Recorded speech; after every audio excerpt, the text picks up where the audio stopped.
time is 6 p.m. We are going to go ahead and call the meeting to order at this time. May we have a roll call, please? Mayor Walter. Here. Councilmember or Vice Mayor Anderson. Here. Councilmember Hawkins. Here. Councilmember Wall. Here. Councilmember Larson is absent tonight. She will be attending the executive session. Councilmember Cordes. Here.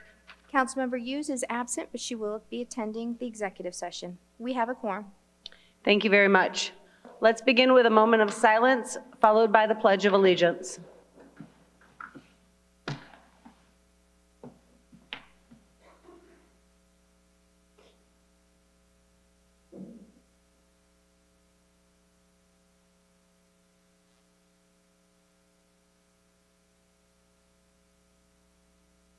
Thank you.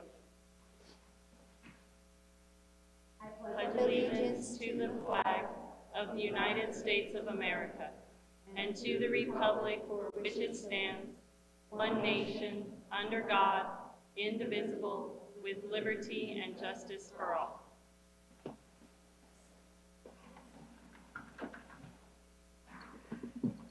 Our next agenda item is call to the public.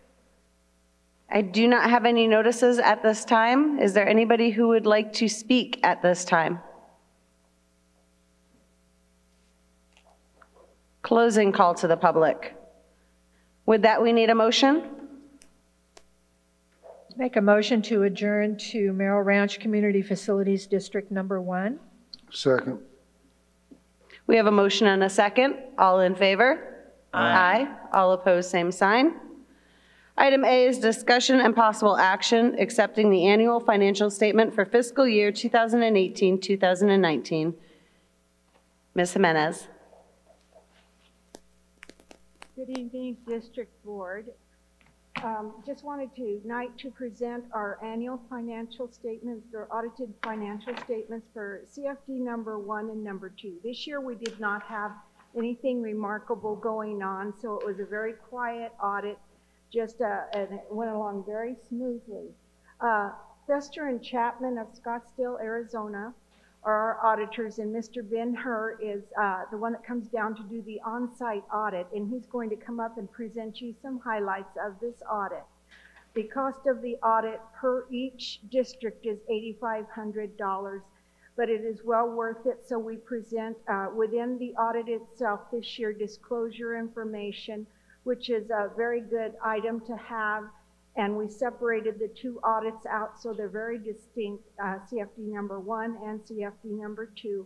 When bondholders go in to look at the audits, they can see and read very easily what's going on with their community facilities district. So given that, I'm going to go ahead and turn this over to Mr. Ben-Hur for CFD number 1. He'll probably present the audits together, but we'll do our actions separately. Thank you for that. Hi, Mr. Hur. How are you this evening? Pretty good. Thanks for having me here tonight for the opportunity to present the Merrill Lynch Community Facilities Districts number 1 and number 2 audited financial statements to the Town Council. It's such an honor. And then I also like to, before I just kind of delve into, start into prepare presentation for the audited financial statements, one thing I think is worth to have your attention. So I just kind of want to bring it to you and then kind of want to make comments about it. If you remember, I was here last April to present the audited financial statements for the 17 and 19, which was about like 8 months already after the audit of the fiscal year end. Now, just 6 months after, so I'm standing here again and then presenting the 2018 and 19 financial statements. Within the 6 months, I think the town management and the finance department really work hard to make this happen. I don't think this is kind of usually seen from the many other places. Whenever there is findings and issues in the financial reportings and financial departments, they just kind of took a while to correct it and implement those corrections into the actions. But it's in a short amount of time, they just kind of really turn around and then make all the necessary time frame for the audited finance statements. I think this is such a great job, and then it's again, as a good accomplishment. So I just kind of want to take a little comments about it. First, This year's kind of first things we actually have done for the audited finance statements for the community facility district is we actually split it into two separate finance statements for each district. So we actually have the two separate audits, and then we express our opinion on each finance statements audits. Main things I would like to cover for the tonight's presentation is summary of audit results for each community, each district's audit report. Basically, each one made out of financial statements, audit opinion we express on it, and then it also included a report to the board of directors, which is required communication for the auditors when the audit is completed. Summary of the financial statements audit. Basically, we performed the audit in accordance with generally accepted accounting principle to make sure all the statements are presented fairly in accordance in all material aspects of the statements, and then in accordance with, like I mentioned, GAAP, generally accepted accounting principle. We happily can report there was no deficiency in those statements, especially internal control of financial reportings, and that there's no deficiency in internal controls of compliance was noted. So basically, it's a clean opinion. There is no findings for both districts. Second part of the presentation is a report to the board of directors of the districts, which is a required communication for the auditors, summarize what had happened during the audit period, and then during the audit, and then actually it's kind of address all those kind of issues. The first things I wanted to mention is there's no new accounting standards or policies we adopted during this time of the for the presentations, and then there was no difficulty we encountered in performing the audit. And then there was no disagreements with the management for the audit. So basically, which means, like, again, we had a clean opinion for both districts' audit. Do you have any questions? Are there any questions from council at this time? I'm good. No, sir.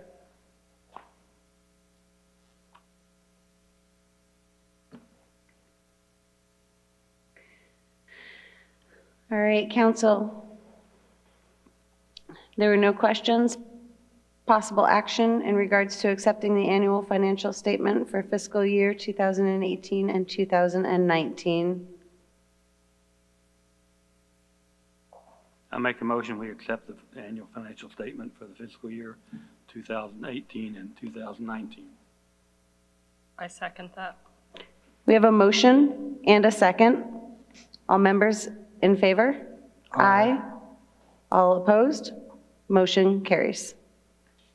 Item B is discussion and possible action to approve the professional services agreement with EPS Group Incorporated for Merrill Ranch Community Facility District 1 engineering services in an amount not to exceed $100,000.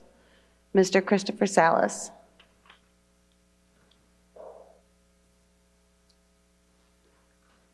Good evening, and thank you, Council. Madam Mayor,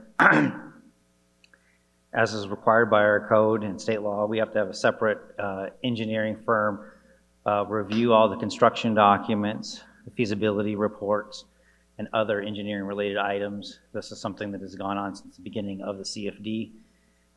Once again, this went through I would still term it as a non-cost competitive bid analysis, where there were several staff members that reviewed the proposals, and out of that, EPS was chosen as the most qualified firm. Once again, state law does not allow us to consider price when you talk about engineering, architectural, legal services.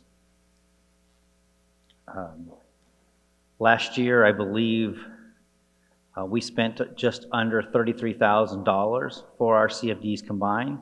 This award is just to allow us the flexibility over the term, each of the years, flexibility. We will start off with essentially an $18,000 PO for each of the CFDs, and we'll need to raise that if it goes over in comparison to last year. Are there any questions on this item? Any questions from council? I have a question. If we only spent $30,000, why are you going to $100,000 on each one? That's $200,000. That's a pretty big pad, isn't it? Mm-hmm. Again, it's just to allow for flexibility in future years. It is not just for this year. It is for the term of the contract. That's still a lot of flexibility. It does, and again, if things change, we'd like to be able to move with that. We're not going to be able to use these things for items outside of the CFD. It's very clear this contract is for the CFD, so we can't misappropriately use them for anything other than this. If there's no further questions, with that, I need a motion. Make a motion to approve the professional services agreement with EPS Group Incorporated for Merrill Ranch Community Facilities District Number 1 engineering services in an amount not to exceed $100,000.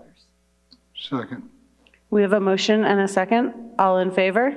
Aye. Aye. All opposed? Motion carries.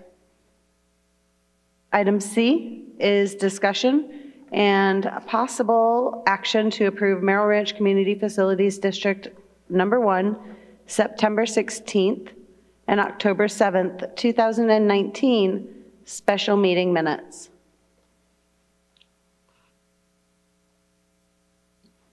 I'll make a motion to approve Merrill Ranch Community Facilities District Number 1, September 16 and October 7, 2019 special meeting minutes. Second. Motion and a second. All in favor? Aye. All opposed, same sign. Motion carries. Need a motion to adjourn? Make a motion, we adjourn from Merrill Ranch Facility District Number 1. Second. Motion and a second. All in favor? Aye. All opposed, same sign. Motion carries. Need a motion? Make a motion to adjourn to Merrill Ranch Community Facilities District Number 2. Second. Motion and a second. All in favor? Aye. All opposed, same sign. Motion carries. Item A is discussion and possible action of accepting the annual financial statement for fiscal year 2018-2019. Ms. Jimenez. And I understand that we just had the entire presentation at the first one. However, if there's anything else you'd like to add, that's fine. If not, that's fine as well. No, I just want to thank the district board for reviewing our audits and taking a chance to look at them. We had a great year.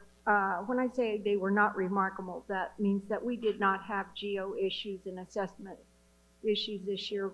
Mainly it was just collection and payment of our assessment principals and interests that were due, and also the general obligation bond principal and interest. Thank you. There's no questions. With that, we need a motion. Make a motion to accept the annual financial statement for fiscal year 2018-2019. Second. Motion and a second. All in favor? Aye. All opposed, same sign. And that motion carries. Item B is discussion and possible action to approve the professional services agreement with EPS Group for Merrill Ranch Community Facility District Number 2, engineering services in an amount not to exceed $100,000. Mr. Christopher Salas. Good evening, Madam Mayor. This is nothing more than a repeat of the first item. Excellent. Are there any further questions? With that, we need a motion. I'll make a motion to approve the professional services agreement with EPS Group Incorporated for Merrill Ranch Community Facilities District Number 2, engineering services in an amount not to exceed $100,000. Second. Motion and a second. All in favor? Aye. All opposed, same sign. And that motion carries. Item C is discussion and possible action to approve Merrill Ranch Community Facilities District Number 2, November 4th, 2019 special meeting minutes. I make a motion, we approve the minutes for the November 4th meeting for District Number 2. Second. Motion and a second. All in favor? Aye. All opposed, same sign. That motion carries. Need a motion to adjourn? Make a motion, we adjourn from Merrill Ranch Community Facilities District Number 2. Second. All in favor? Aye. All opposed, same sign. Motion carries. Item 10A is a presentation of Years of Service Award to Lisa Garcia, Deputy Town Manager, Town Clerk, for 25 years of service.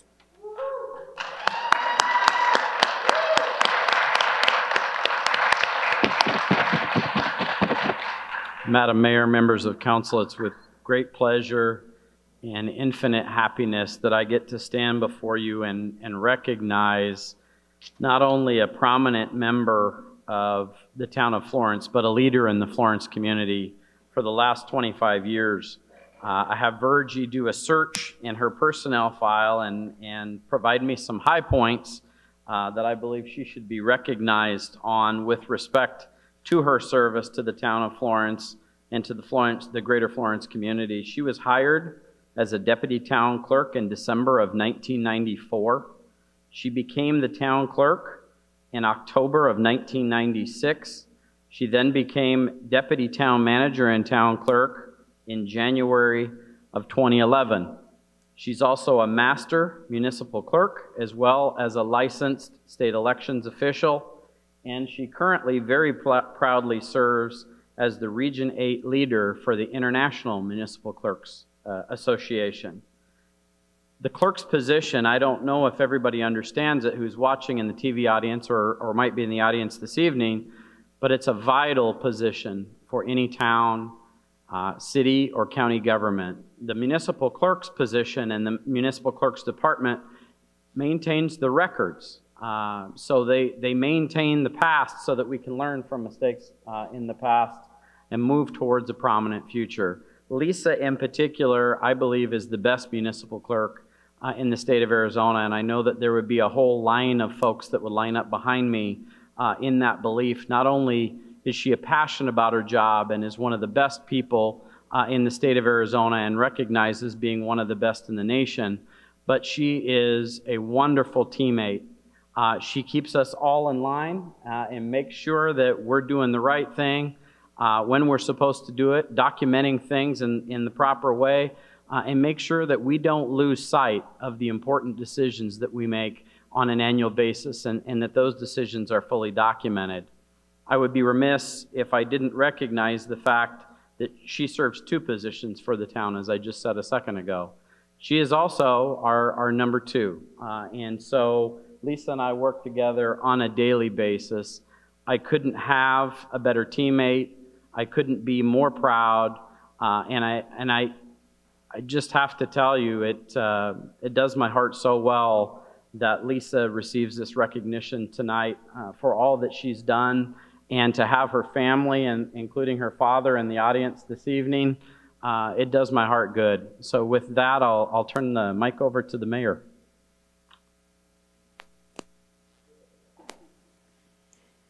So I've had the pleasure of knowing Miss Lisa Garcia for almost a decade. She's taught me so much as a person, both about municipal government and about leadership. There's been a lot of personal and professional growth that I attribute to you. So I want to say thank you. Many of her family and friends are here today. I want to thank you all for coming out and supporting her. If everybody could stand up. Ms. Garcia, will you say a few words? I just want to thank our currently seated council, and I want to thank the previous councils that have allowed me to serve the community. When I came to work here, it was December 5th, 1994, and I fell in love with the community, and I have raised my family here, and now I have moved my dad here, Melvin Comstock, and my Aunt Peggy also lives here. And so I can't say how wonderful it is to live and work in the town of Florence, but I'm just honored to be able to serve our community. And I'm just very proud to have everyone who's in the audience today and call you all my friends, because there's nothing better to wake up every day and to feel like you're making a difference. And every day, each one of you makes me believe that we're doing things right, and every day Florence gets better. So thank you very much for coming. I appreciate each and every one of you.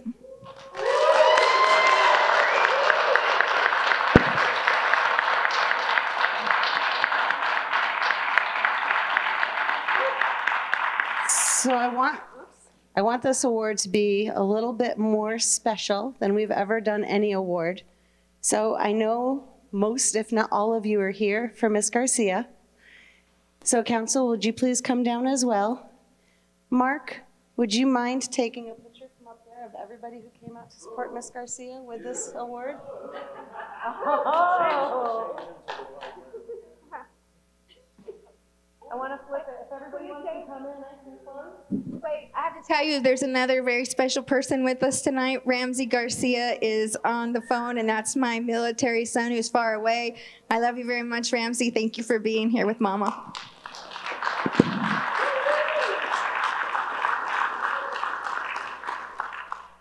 And my significant other lives here too.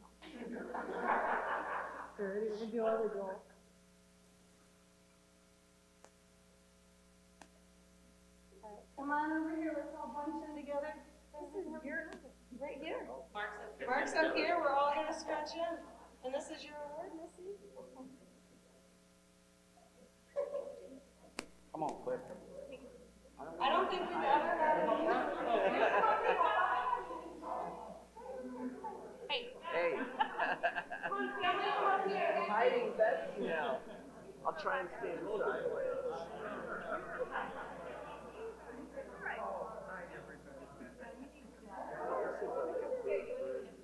Big group picture. They just want to see you.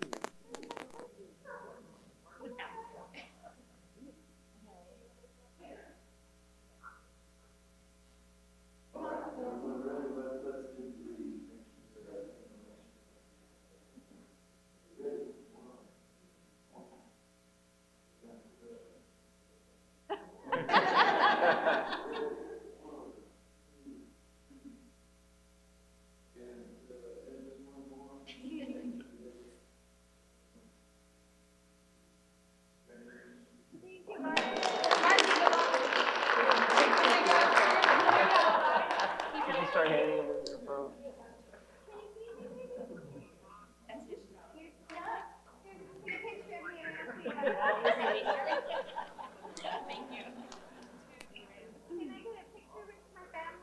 Yeah.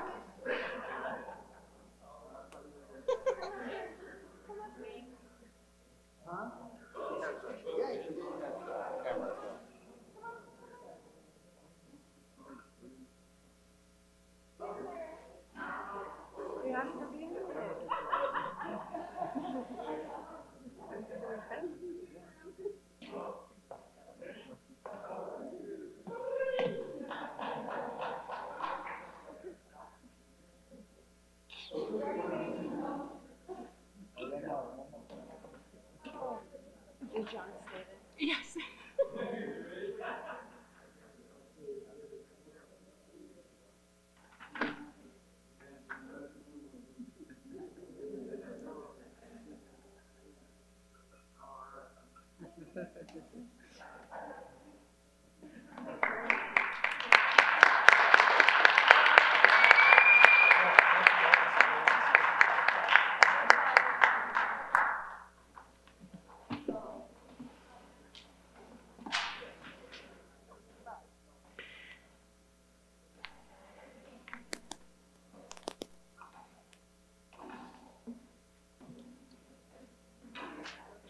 Now that was special, so thank you.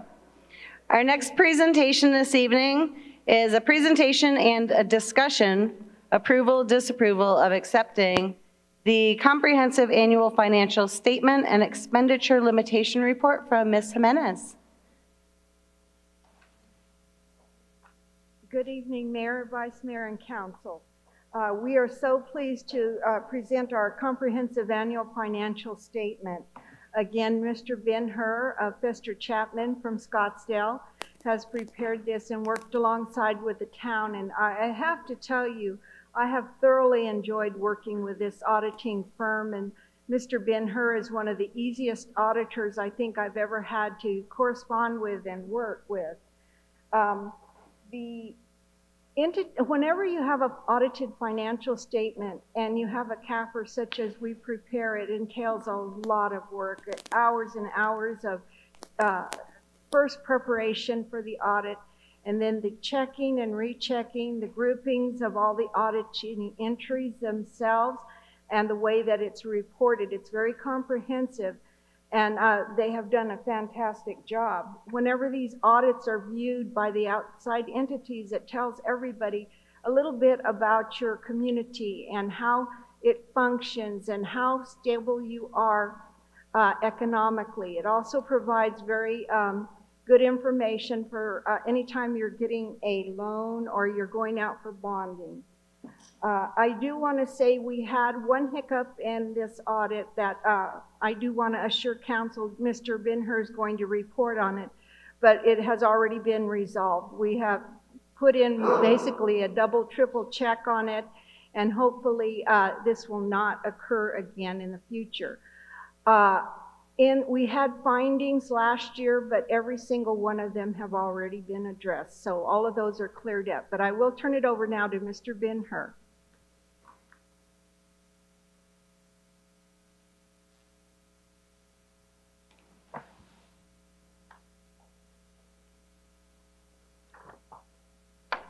So once again, my name is Ben-Hur. I'm with Fester & Chapman from the Scottsdale.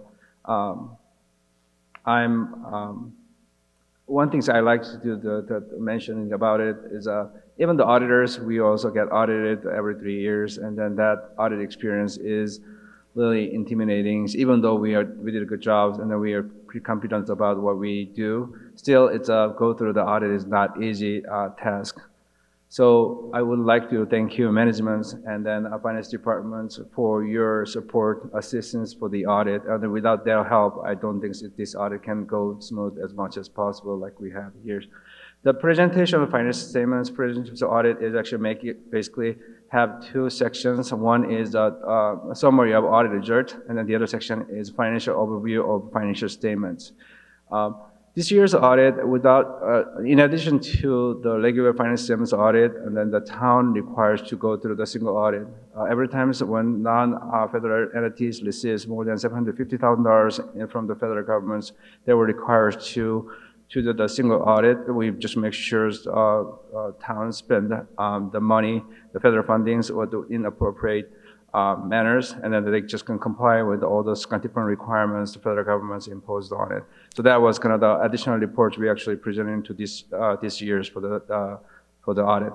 The third the items is actually again the report to the town councils, basically summarize all the results of the audit and then our experience during the audit. As you can see, for the financial statements audit, we performed our audit in accordance with generally accepted auditing standards and then the government auditing standards. So we completed the audit and issued the financial statements on November 26th of the last month. In the financial statements, we were able to issue a modified opinion, basically, which means that the financial statements are presented fairly in all mature aspects and in accordance with generally accepted accounting principles. So we, even though we were able to clear all the findings we had from the last years, there was another finding we noted as significant deficiency, which you can find that details of that findings in a separate single audit report.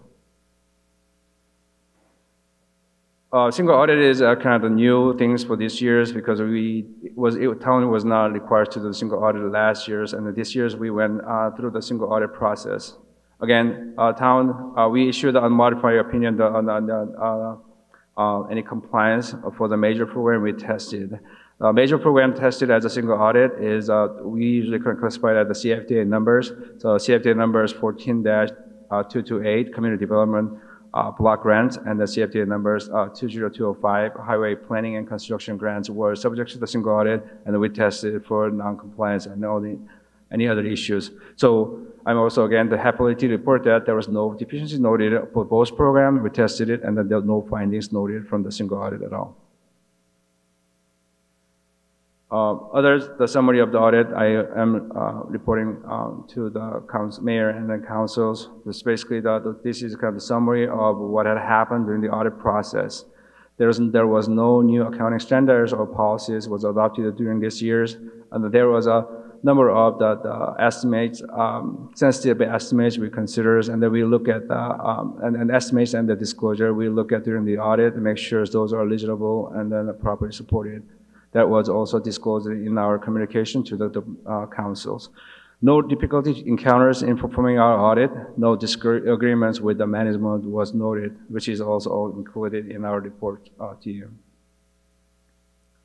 Next section is not a required part of the communications, but as part of my presentation to the board, the councils, I'm just going to have like a summarized financial information from finance statements in a form you can readily read. So as of the June of 2019, this is basically shows the net financial positions of the towns, how much the total asset and deferred outflows town had at that point, and then total liabilities and deferred inflows. So which is going to result in the net positions of the town, which is, I have shown here, is about $150 million as of net town's positions. Out of that $150 million, about like $87 million is tied out to the capital asset town owns. And then there is some external restrictions on your net asset, which is about $28 million. And the remaining is actually considered as and reported as an unrestricted portion of that net asset. This information is kind of summarized the composition of the revenues during the 2019. So total revenue reported at about 37 million, and then we also kind of divided into those sources of revenue by sources. So you can kind of see that majority, about the 30% of the revenue from the charge for services, and then 20% of revenue is state shares, and then grants, and then property tax, and it just kind of shows the selected revenue sources. Again, this is from the expense standpoint. Basically, total expenses for the town had during the 2019 was about $31.5 million, and then it's kind of showed that by the function how it was spent for those expenses. This is kind of the trend information for your help of understanding of the financial statements, understanding of financials. I'm just going to have the last 4 years of the total revenues, and then total revenue by sources and total revenues by the functions to show the trend of informations. Detail of all this financial information is included in the comprehensive annual financial report. You can find all those informations from there. So this is the end of my presentations, and do you have any questions for me? Vice Mayor? When you value assets, do you depreciate assets, or how do you determine the value of an asset? So for the governments, the value of asset, especially for the capital assets, are actually based on the cost of when the asset was acquired, and then depends on the type of asset. The management come up with the appropriate useful life for those assets, and then those assets are depreciated over those useful life estimated. Okay, thank you. So my question is this. The services that you provided for the town, outstanding, especially when in reading the report during the audit, you had identified that the town made an overpayment for a construction project totaling $79,800, which was subsequently refunded to the town. So that's excellent.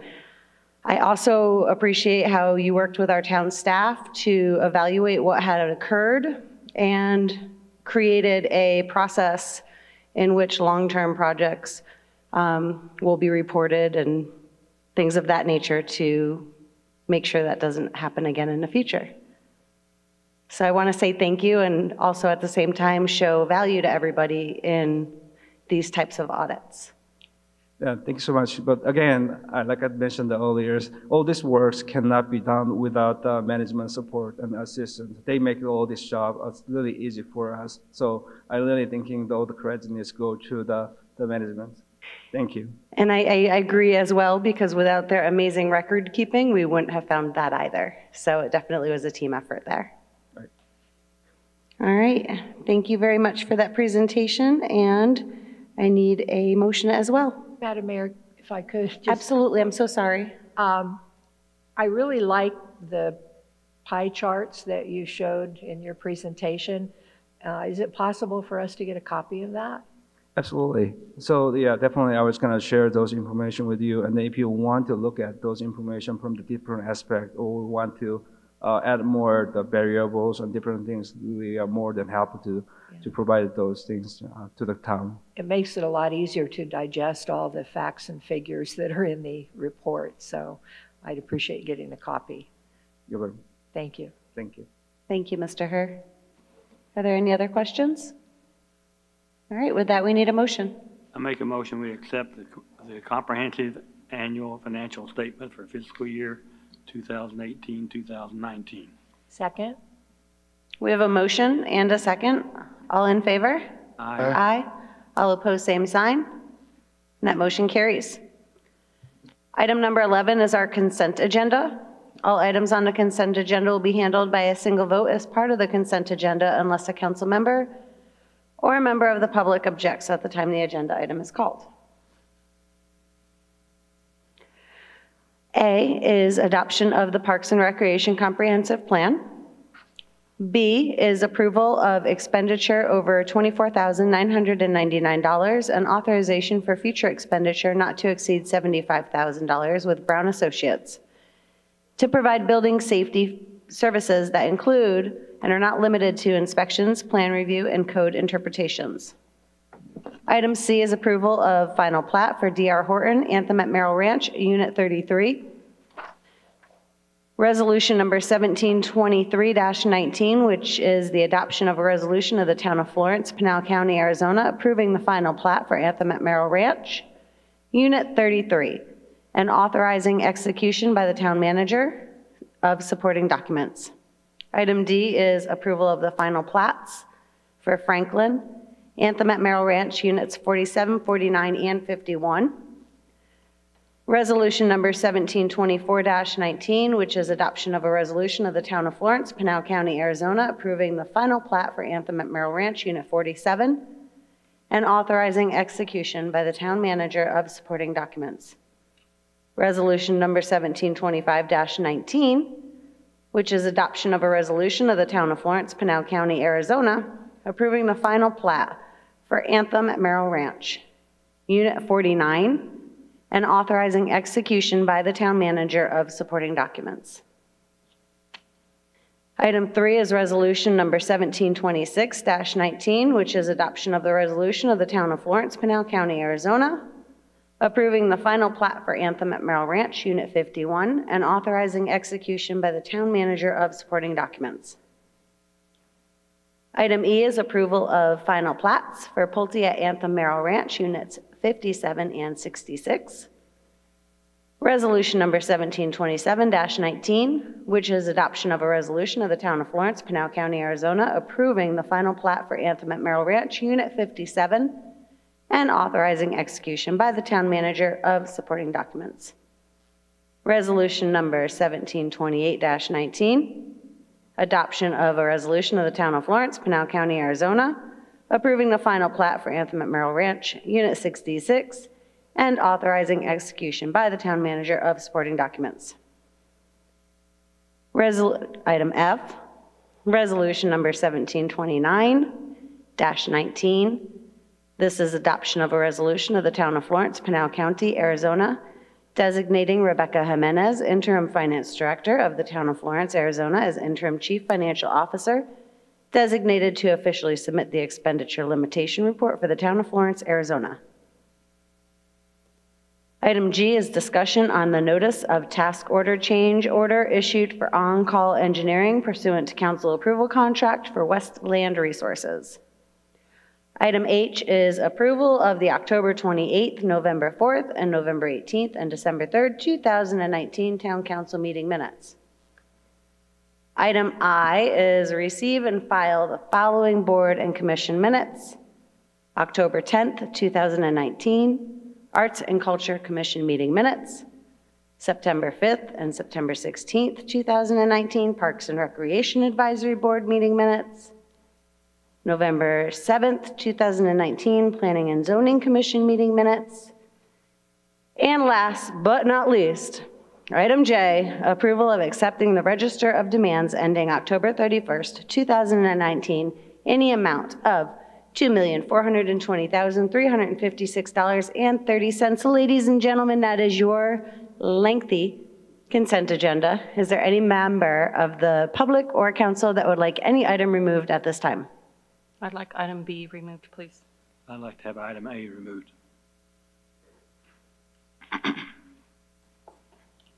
All right. I need a motion to approve the consent agenda removing items A and B. I motion that we approve the consent agenda with the removal of item A and item B. Second? Motion and a second. All in favor? Aye. All opposed? Motion carries. Ms. Cortez, we're going to start with item B. So I'll wait for Larry. Don't worry, Larry, it's painless. I just want any order in which you both made your notice.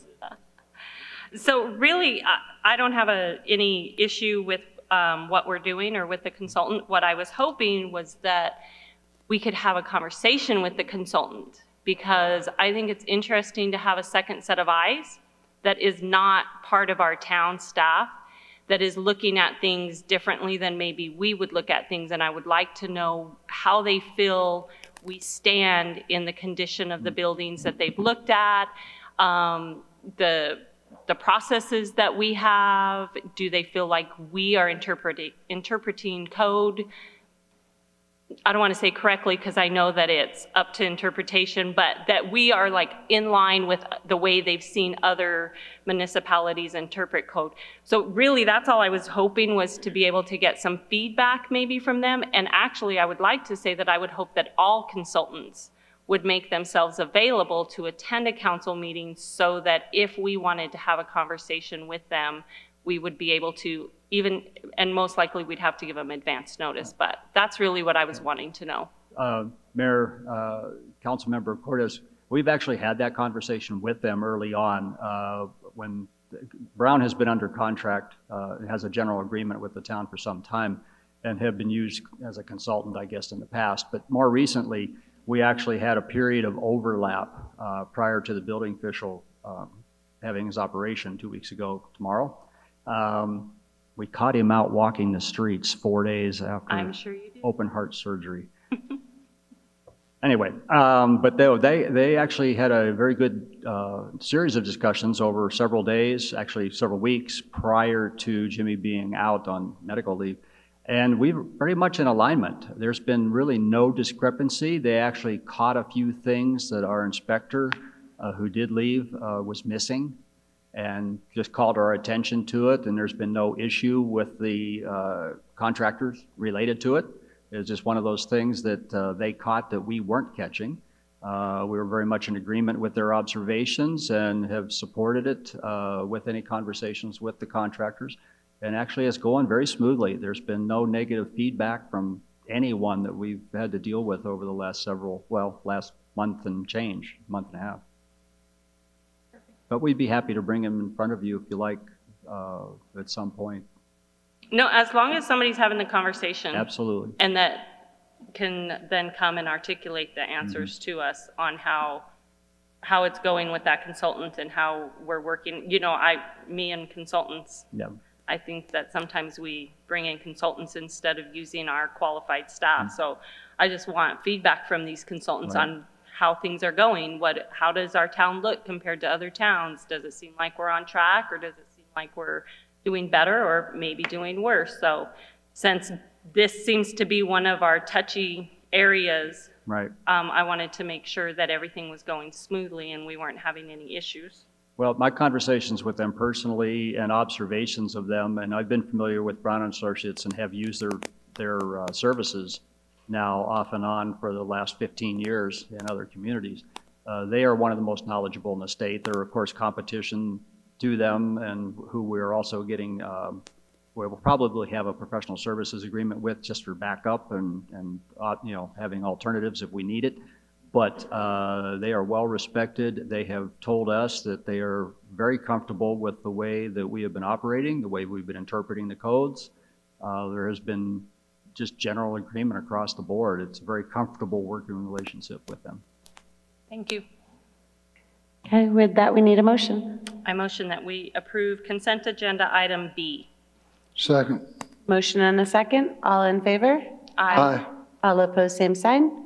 And that motion carries. Item number A, Vice Mayor Anderson.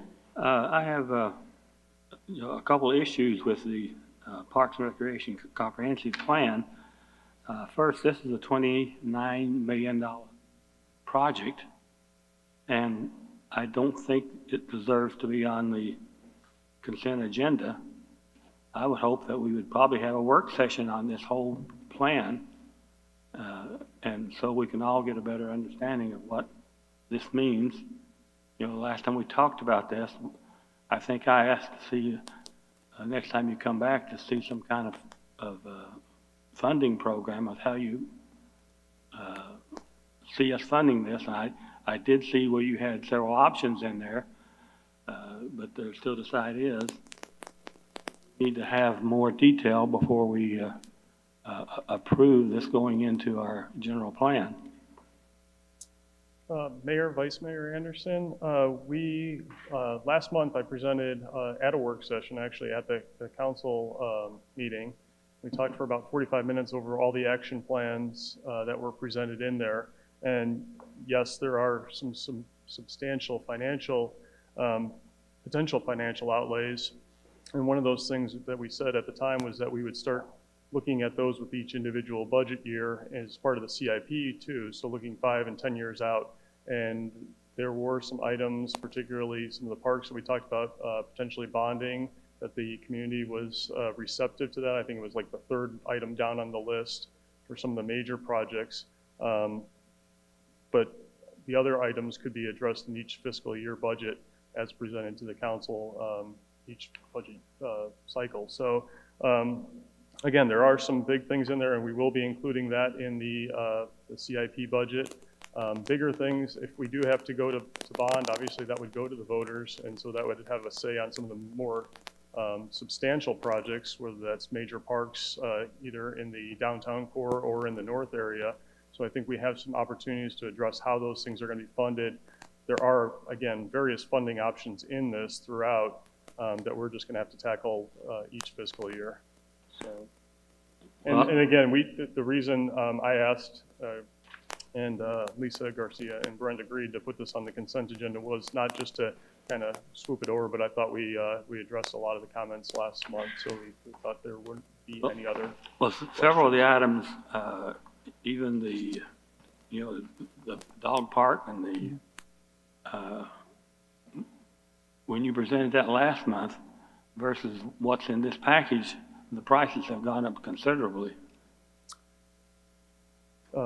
Mayor, Vice Mayor Anderson, the prices actually are the same as they were in the presentation last month. We haven't tweaked anything there at all because we didn't get any significant feedback on that. However, I will say that these are our estimates right now, and that a lot of the stuff in here is very high end, I guess you could say, and there's opportunities for us to kind of value engineer that down if we start moving forward with those individual projects.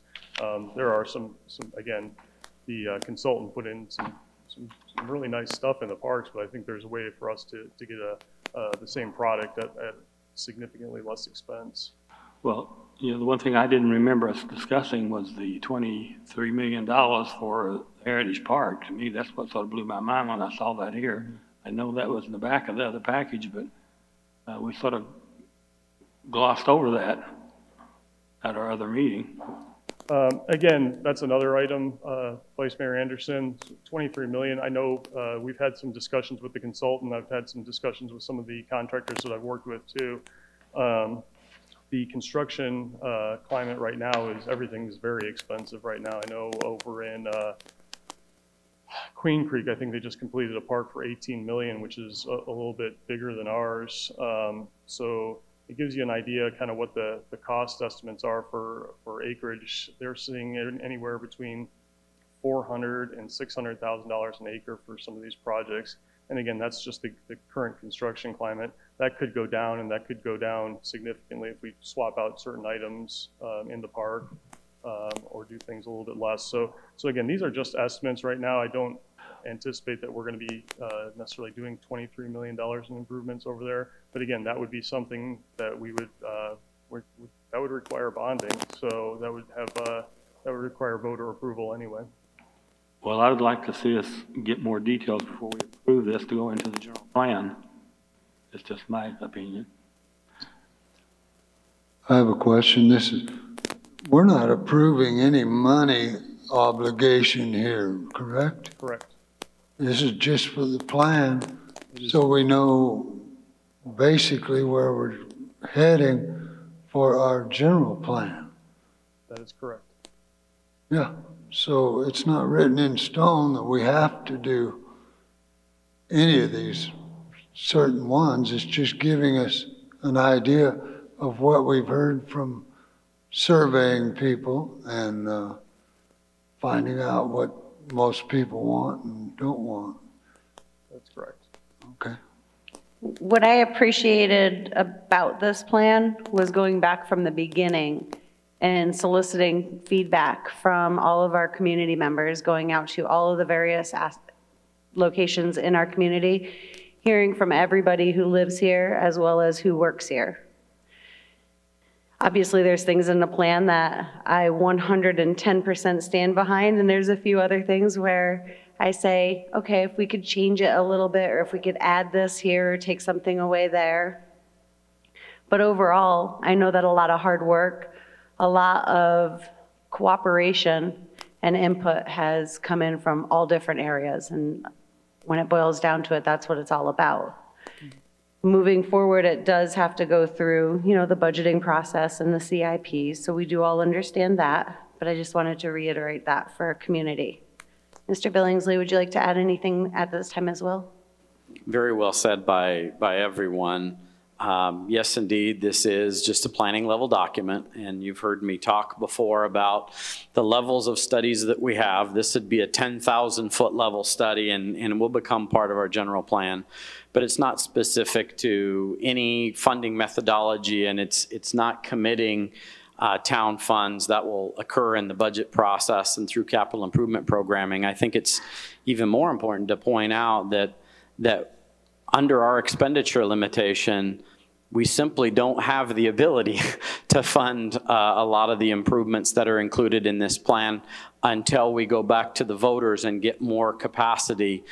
The capacity that we have now is utilized by our operations, what we do through utilities, streets, et cetera. And from a year-to-year basis, we don't have the ability to expand on that without going back to the voters. So council will see individual items multiple times in future years to fund, and once again we'll have to deal with the expenditure limitation issues as well as we go forward. Are there any other questions or? Well, in response to that, you know, I appreciate us putting together a plan, but I like to see a plan that's realistic and I think we can meet.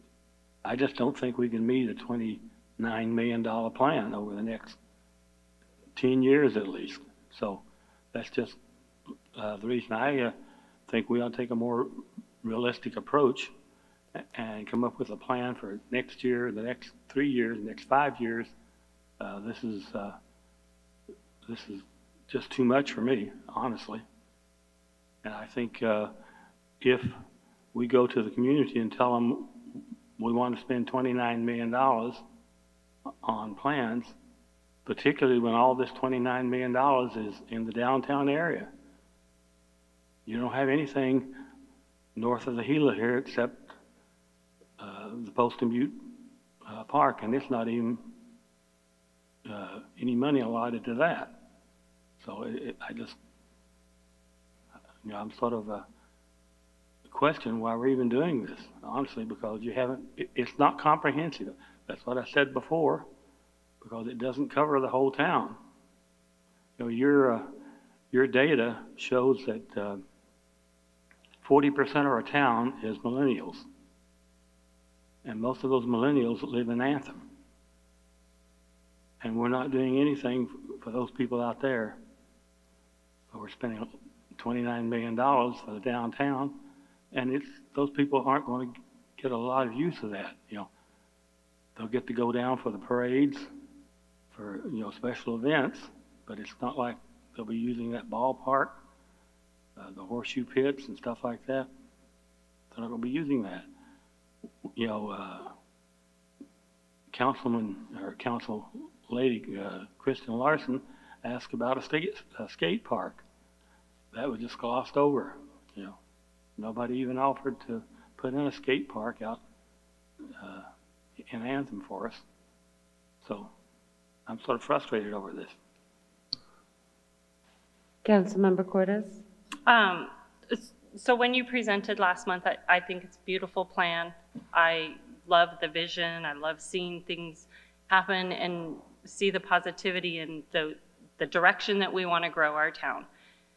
I understand what Council Member Anderson is saying, that it seems a little lopsided, like we're trying to focus in one area. But at the same time, I think this area needs a lot of focus. If we want our town to grow, if we want to see it become the vision that everybody wants for this town, we have to make historic Florence a destination place for not just our citizens that live here, but for people from other places to come. We have to do some ecotourism, was a word that I was given this weekend. And then there's, eco restaurants and bars, where you gotta have food and bars for people to come to. And right now, those are all things we are lacking. We're lacking the parks that people want to come to. There is that beautiful park that when you are going down Power, that they are building. And I just keep looking at that park and I keep thinking, oh my gosh, how much did that park cost them? What is this costing them? Because it's beautiful.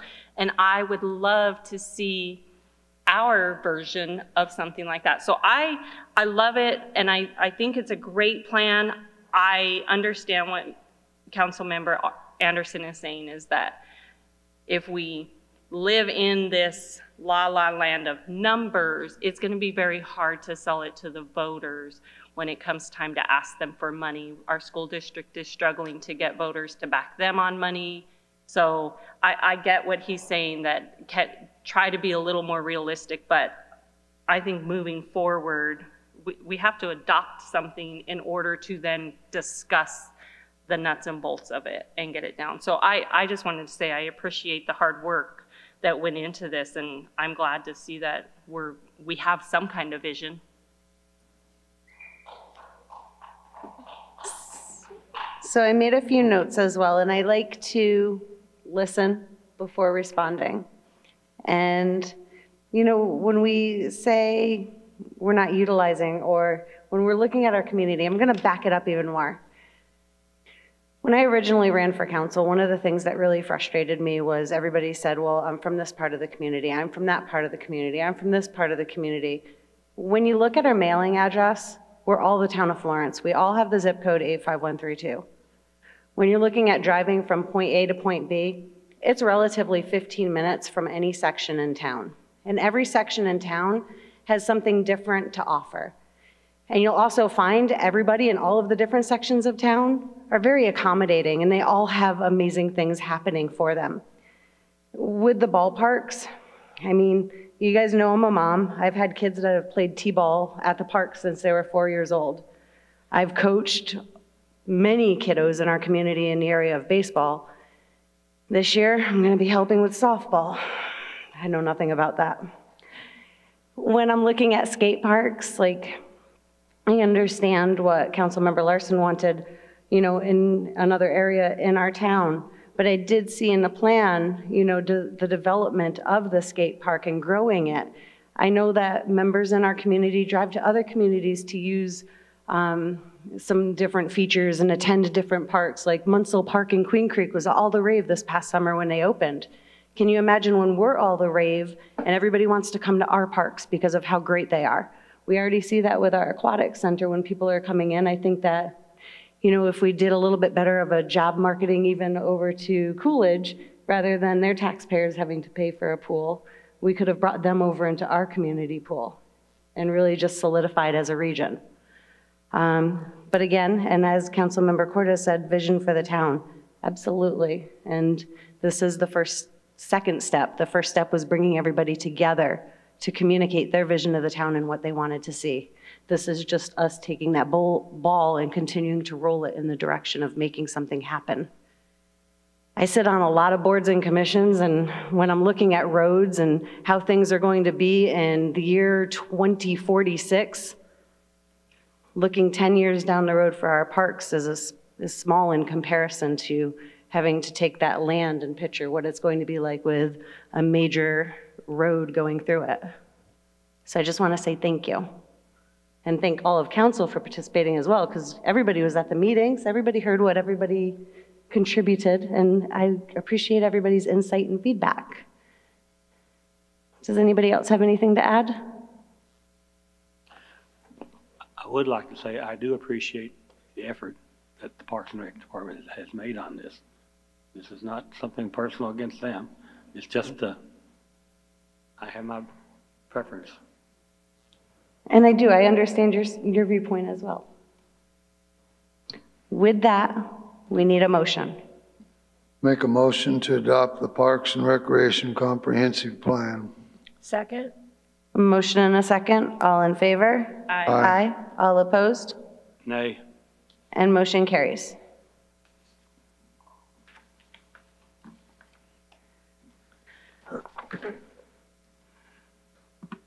All right, new business. Item A is discussion, approval, disapproval of the Florence Downtown Redevelopment Area Improvement Program. Ms. Evans. Good evening, Madam Mayor, Vice Mayor, council members. The Downtown Redevelopment Area Improvement Program is an expansion of the existing facade program that we've had in place for a couple of years. The town council allocated $20,000 for the facade program, and this fiscal year, the council allocated $50,000 for a fire sprinkler suppression system grant program. And this is for commercial properties that are owned or leased by commercial tenants in the redevelopment area, which essentially is North and South Main Streets. So the program that we've put together, the grant awards for facade programs are $5,000 per project, and for fire suppression installation projects, the grant award is a maximum of $10,000 per project.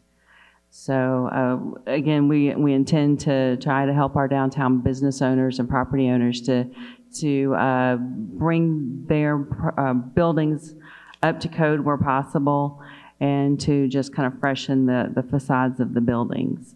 Now, for this program, the next agenda item is the contract for administrative services with the IDA.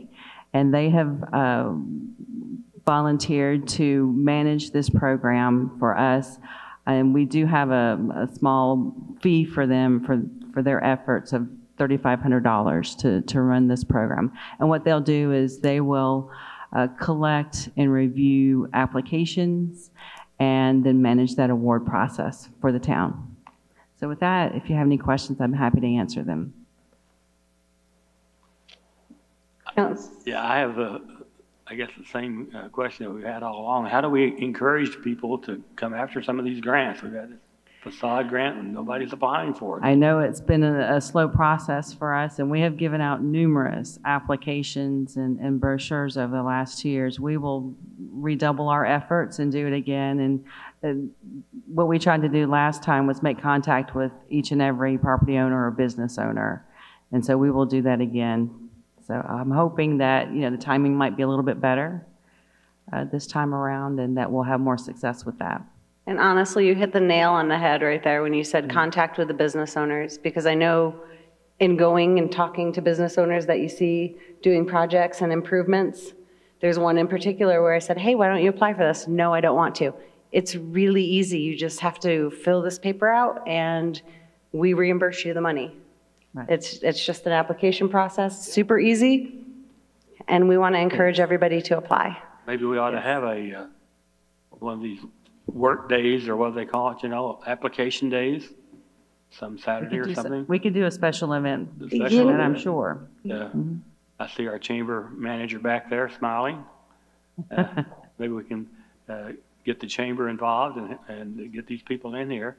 The chamber would be a great partner in getting the word out for this program. Because, we talk about helping the downtown area, and, when we try, we haven't been very successful. So we got to figure out a way to do that.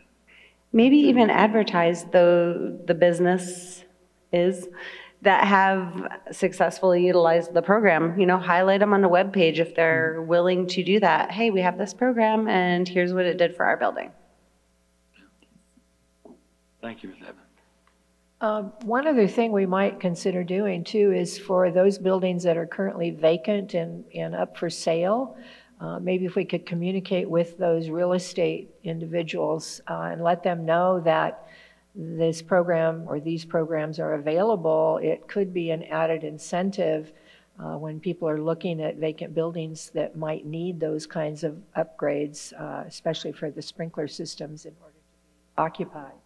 So that is a great idea. Possibility. That's a great idea. Councilmember Cortez? So those are all great ideas. I don't know why none of you guys have thought of them before. Because when I talk to business owners, they're all like, what? There's money available for us? Since when? I can tell you that every business owner or operator that I have talked to knew nothing about our fire grant to help with that. But have you looked at how expensive that system is? So that's great. We're going to offer them $10,000. It's going to cost them another $20,000 to put this thing in. It is very expensive, the system that we're trying to get our business owners to purchase. And in conversations that I've had with several of them, they feel like it's the only system that is their option, that this is the only system you can have. You have to have this system, and I don't feel that's right. And you can look at me cross-eyed and crooked and scrunch your face all you want, but that's the way when I talk to the businesses. They feel pressured to do this specific system, and it's very expensive. It's not cheap. And I'm all for fire and safety and making sure that we don't lose any buildings, that we don't have any more fires. We just had a business catch fire the other day, last weekend. Thankfully, it was not a big fire. They were able to put it out quickly and that nobody was hurt. And hopefully they'll open soon. So that was great that our fire department was able to act so quickly, but this whole system is just crazy to me. I don't understand how we all sit here and we're like, oh, well, let's try this, let's try that. We should have been doing that. How many businesses have used the facade grant in the last 5 years? Well, it's been established for the last 2, and we have 1 approved application right now. One. For the last 2 years? Yes. Is how long we've had the facade program? Yes. My understanding was that we had it a little bit longer than that, and then the fire one is brand new. Correct. And has anybody applied for that? Councilwoman, Mayor, the program is not on the street, so we have not solicited applications nor encouraged them because we're waiting for council approval of this program before we do so. Waiting for council's approval of what program? Of the program. Well, I thought we already approved the fire. So the way I'm reading this is that we're saying that we're now going to pay IDA $3,500 to administer the program for us. Why are we not administering that ourselves and saving ourselves $3,500 that could be put into something else? Mayor, members and council, if I can jump in. Just so you know, when we go through and we do a budget process and council puts money in the budget, then the staff goes back and creates a policy to be that the citizens and business owners can actually come through and be able to go forward with that. We have not advertised the fire sprinklers process as of yet because we do not have a program in place. In order to make sure that the town of Florence is able to provide basically grant funding, we have to have an administrator to administer the grant, much like we talked about when we went through the facade program. We want to make sure that we do have that person in between that is administrating the grant. We go back to the IDA, we say we want this partnership with you, and if anyone does come through the process, you will administer the grant through this amount. It makes it at arm's length. It also keeps us from violating any type of processes in the gift clause to make sure that people don't think that we're independently picking which businesses. It has to go through the IDA. They have to go through and actually proceed with doing the actual improvement. Then it is inspected by our building inspector, and then after that they sign off, and it's fully funded through the IDA. We're just the grantee, basically, that authorizes that funding. Just like with the fire suppression system, The only thing it takes is for the fire marshal to actually sign off and approve that system. The business owners can choose which system to be able to use, but it has to go through the fire department in order to have that. That's not something that we can do. And again, in going through the process and getting out a permit, they would go through, make sure that they're working with the IDA and the Community Development Department through the one-stop shop, and make sure that they're getting all of the information that they need. They would get the sign-off saying, yes, it's approved by the fire marshal, and then after it's approved by the fire marshal, then it would be a reimbursement item. It wouldn't be any upfront money, just reimbursement. So I just wanted to make sure that we did talk about, once the budget dollars is available, we do need to have a policy in place, and then that's how we administer that through the policy. So we sort of in that discussion cross-blended items A and B. I just want to point that out because item A is creating that avenue of funding. If council creates that avenue of funding, that's where item B comes into place. That's where you have that administrative services contract with the IDA. So I just want to make sure to clarify that because I know we interchangeably just discussed items A and B. Well, in response to Councilmember Cortez about the price, do we have any idea what it's going to cost people to put a fire suppression system in? Is $10,000 significant? If it's going to cost them $30,000 or $40,000, Vice Mayor, this is a 50-50 matching grant, so we're assuming that it's a fire suppression or fire sprinkler system would be at least $20,000, if not more. And I think it would depend on square footage, if I'm not mistaken. So if it's more than that, we'd still go 50%? The limit is $10,000 for the town or for the town/IDA share. I guess I'd like to see us take that ceiling off of there. If I would think the bigger square foot, the higher risk, and those are the ones we'd want to put a fire suppression system in. Just for general information, on average, our downtown buildings run between 1,500 to 2,000 square feet on average. And with this money, it's not something that needs to be paid back. That is correct. It is something that's going to increase their property value. It is an investment. I'm looking for a yes or no, Yes. just for TV land out there and for Mark in the paper. So it's not money they'll have to pay back.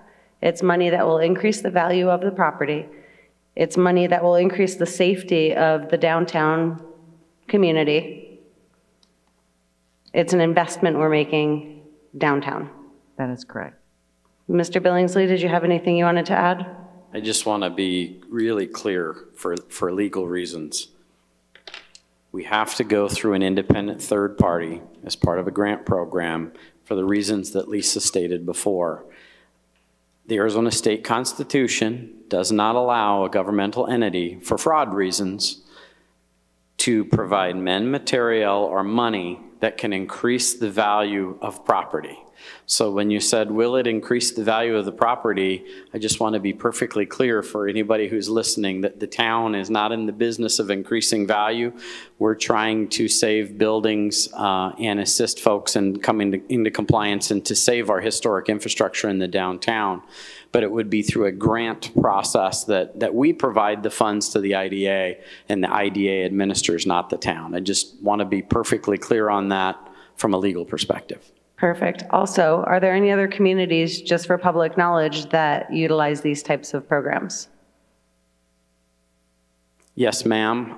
Multiple communities in Arizona have partnerships with respect to facade programs, but I'm not familiar with anybody who has a participation grant program on fire sprinklers. Florence will be the first. Councilmember Hawkins. Well, I think it's a great program. I think it's helping us move forward on saving downtown. I don't see anything wrong with it myself. I think it's great. And the IDA, having them administer this, the business owners can find out from the IDA the IDA has ways of helping fund certain entities and getting them very low interest rates. So I think it's a win-win myself. And I compliment you on the program. I think we're doing what we said we're trying to do. We're trying to move downtown forward, get in a commercial tax base, grow our commercial tax base. And as Ms. Cordes said, you know, the tourism, we need to help on the facades, and if we can get people to spend the money, it'll sure help on their fire insurance, I'm sure. And it'll help protect the whole, because most of these buildings are connected. So I think it's a great program. Councilmember Wall? I was just going to say, if there is concern about paying the IDA $3,500 to administer the program, perhaps we could, since there haven't been that many applications submitted, perhaps we could somehow prorate the payment to the IDA based on the number of applications that they have to review. So just to be clear, that I asked why we're paying that. So if we have to pay it to be legal, then we have to pay it. That's not my issue. I was asking why. I'm always going to ask, why are we spending money somewhere else? Why can't we spend it here in our own town? Why do we have to bring in a consultant? Why do we have to? Those are questions that I'm going to ask. So just be prepared for them. Don't get offended because I asked the question. As far as the grant program, my statement is that you shouldn't have to come to council to ask us how to get the businesses to know these programs are out there. That's your job to get these businesses to know these programs are out there and available. That it's not for us to tell you how to do that. That's for you to figure out how to do that and how to make sure it's there and successful. In 2 years, one business has utilized the facade program. That tells me that we have not done our job getting this information out there. And for us to have to give you ideas, to me, it's kind of like, well, that's ridiculous. So I'm not trying to be rude, but at the same time, I'm trying to say, come on, guys. Don't stand here and tell us we have this program and nobody's utilizing it because we don't know how to get these businesses to know it's there. Put it in the paper, put it on Facebook, put it in there, in every bill they get, put it out there. Even if they don't own a business, if you just let somebody know that it's going on, they're gonna tell their friend who was thinking about opening a shop on Main Street, hey, did you know that they have this program that you could utilize this? In today's society, if it is not right there that second that they wanna see it, then they don't go look for it themselves. So you literally have to plaster it everywhere. And even if you think you've done enough, do more, because we are in that, if I got to reach too far for it, I'm not going to reach for it, because that's too much of an inconvenience for me. We all have to just work harder. And so it hurts me when I think of, we've only had one business to even utilize the facade program. I'm with John. I don't think $10,000 towards fire system is gonna be enough, because it is an expensive system. You can ask our chief. It is not a cheap system. And I'm sure any building, regardless of the size, if it's commercial, it's gonna cost you a lot of money. And I just think that $10,000 isn't enough. I know I'm asking a lot, but I don't wanna see Main Street burn down. I don't wanna see any of our buildings burn down. And the more we can do to help businesses move forward, I'm all down for it. So it's not that I'm criticizing the program. I love this program. What I'm criticizing is the delivery of the program and possibly the amount. I mean, I don't know what you can get for $5,000, for $10,000 on a facade. It costs you more than that almost to probably paint the building.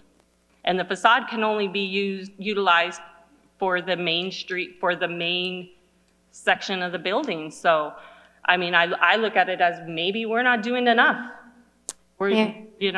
Mayor and members of council, that's why we're bringing this policy to you. If council wants to move that cap up, it would still be a deliverable where the town of Florence would be not paying more than 50%. So if council would like to move that point up, we're more than happy to take it back, change that policy, and bring it back to council. Or we can adopt it as amended and make that changes before it goes out to the street. We're 50% through our fiscal year. We want to make sure that at some point we can market this to the public so that they have the ability to use it this fiscal year. You have $50,000 in this fiscal year's budget. We're halfway through the year. Anything we can do, we're willing to do. So if you want to make that cap 25,000, and maybe we do 2 this fiscal year, maybe we do 2 next fiscal year, we're all about that. We just are looking for some direction from council. If we increase that cap, are we able to work with the IDA to say, if you sell this building within X amount of years, understanding that it is going to increase that property value? So my apprehension comes through because we do have a lot of absentee landlords.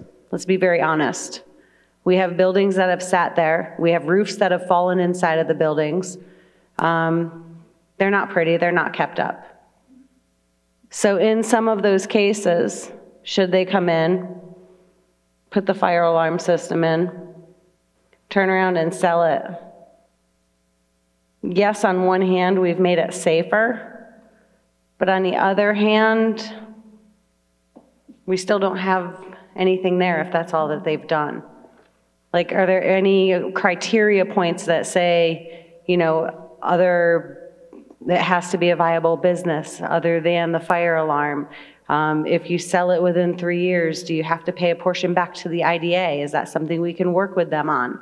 The way that this particular grant is set up, it's a pass-through grant. So old CDBG, the way we used to do CDBG when we did housing rehab, is that it was tied to and a lien was placed upon.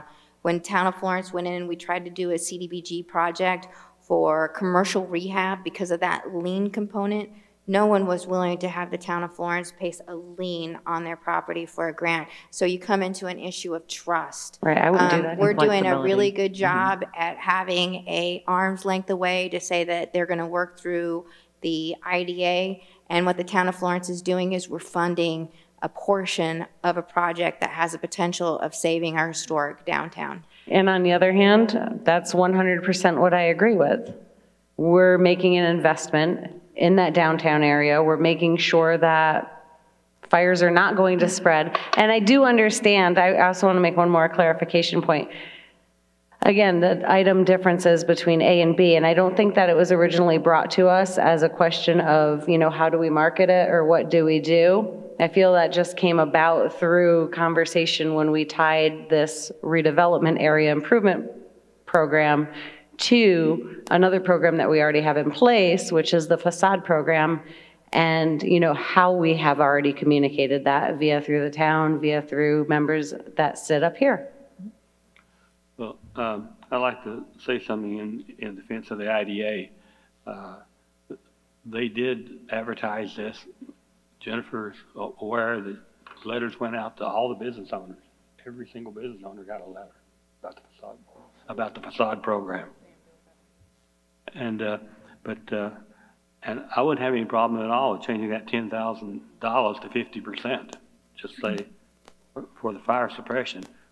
The reason we set $5,000 for the facade was, you know, the facade would be in the eye of the beholder. You know, you could do a lot. If we said 50%, somebody might go put a whole new front on their building for $100,000. So I'm sure it would look nice, but do we want to do that? So that was one of the reasons that we set that. Now, about the IDA, all the money that we pay to the IDA comes back to the town sooner or later. I see Ed sitting back there. He can tell you what the IDA did for us this last weekend.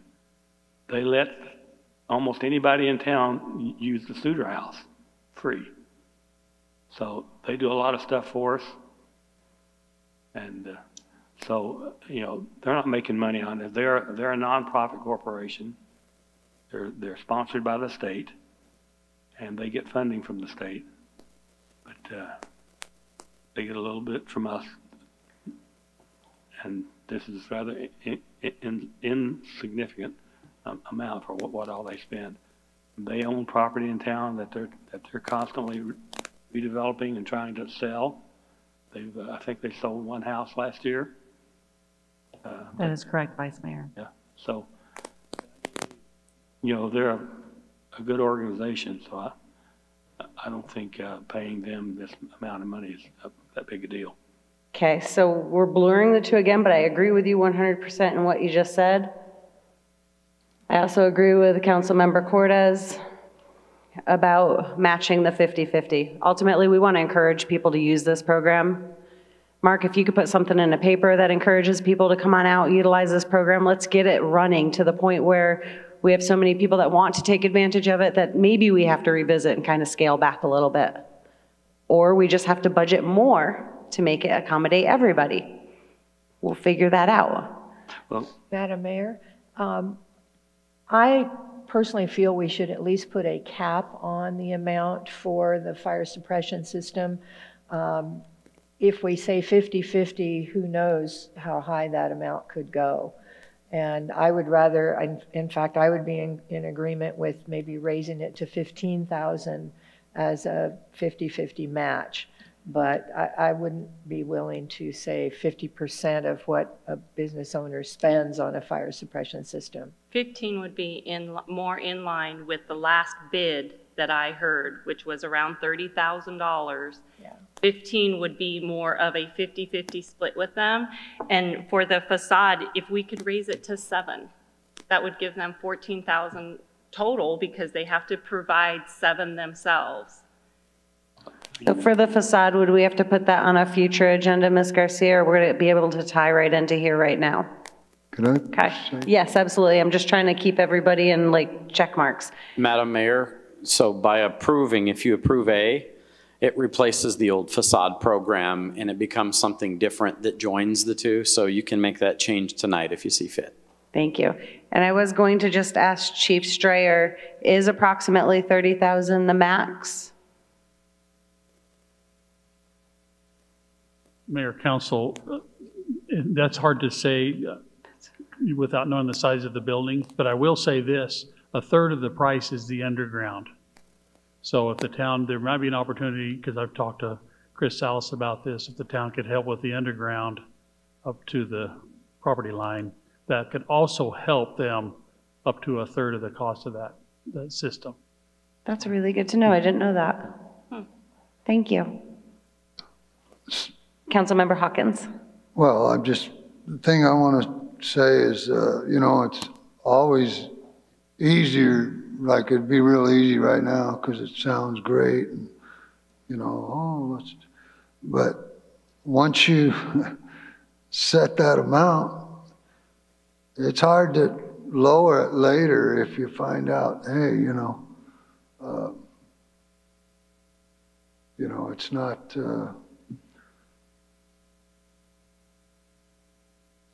I don't know. I'm just saying, I think, you know, if it's a 30,000, if I owned a house, well, I own a house, but if I owned a business and somebody said, you know, for $5 grand, you can, well, it'll knock off 1/3 of your cost on whatever you're doing. I think that's pretty good myself.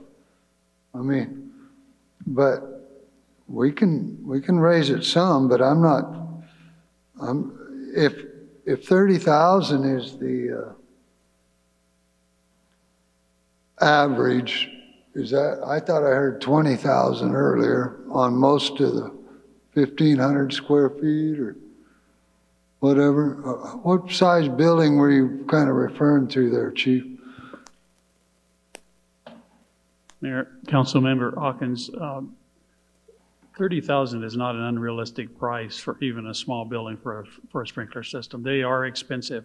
Oh, no, I know. In all applications, they have over 90% success rate in limiting fire spread. So there's a return on that investment. So, but 30,000 is not out of line for a system at all. Okay, but for us to pay for half of it, I think that's going a little much, but whatever. Councilmember Wall, you had something as well? No, I was just talking about a cap, so it would be a maximum of 15,000, not to exceed 50% of what had been expended for the system. All right, and again, just revisiting the fact that this is a new program, so nobody's had an opportunity to use it yet. In regards to the facade program, it's been in existence for 2 years. Only one person has utilized that program. We have currently, how much money set aside in this year's budget? 50,000? We have 20,000 for the facade. 20,000. And 50 for the fire suppression system grant. Okay, and I also heard a council member ask to increase the facade program up to 7,000. Understanding all comments have been presented. With that, I need a council member to make a motion. Do we need to make a motion to? If there's any addendums that you want included, now would be the time that you included it in your motion. To raise the 5,000 and 10,000? No. So Councilmember Cortez had asked council to consider increasing the facade program from 5,000 to 7,000, which would be an increase of 2,000, and to increase the $10,000 match to $15,000 match in regards to the fire suppression system. I understand. My question is, do we have to make a separate motion for that, since It can all be encompassed into one, because the Florence Downtown Redevelopment Area Improvement Program will be all encompassing and replace the prior policy that we had set. As long as we have a motion tonight to adopt the Florence Downtown Redevelopment Area Improvement Program as amended by council. Correct. Anybody can make a motion. I will go ahead and attempt to make the correct motion. I'll make a motion to approve the Florence Downtown Redevelopment Area Improvement Program with the amendment of the facade grant program not to exceed $7,000 per grant, and the fire suppression grant not to exceed $15,000, both of which would be the maximum and would require no more than 50% of the funds expended. I don't know if that made sense or not. That's perfect. Well, I've got a question on this. Wait, there's a motion on the floor, so at this time, I need to let that motion carry forward. I second that motion. There's a motion and a second. In voting on that motion, all in favor? Madam Mayor, you can have discussion before the vote. Okay, then I'm going to pause. I apologize, Councilmember Hawkins. I was just trying to parliamentary procedure that. Go ahead. Okay, now, you say it's going to be 50% of the Downtown Redevelopment Area Program provides a reimbursement of 50% of eligible pre-approved FAVCADE improvements or fire suppression installation costs on commercial buildings.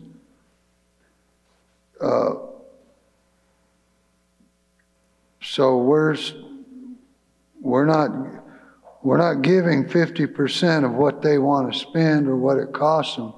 Actually, we're going to leave in the maximum. Wouldn't that be where we're putting in these amounts?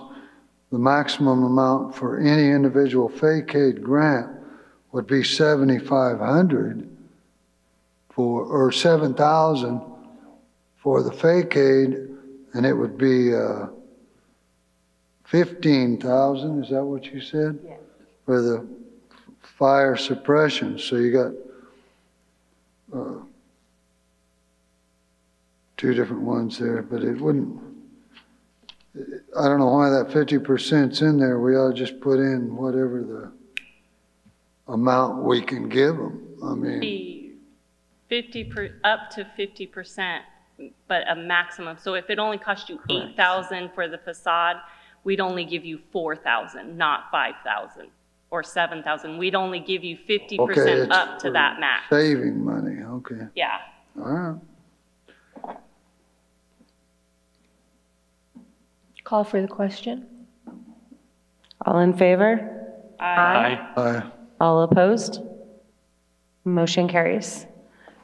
Thank you. Great discussion. Item B is the motion regarding working with the IDA. It states discussion, approval, disapproval of the administrative services contract with the Florence Industrial Development Authority, also known as the IDA, for management of the Florence Downtown Redevelopment Area Improvement Program. This is whereas we are going to contract with them for the $3,500 a year to facilitate this program. That is correct. Are there any other questions? With that, we need a motion.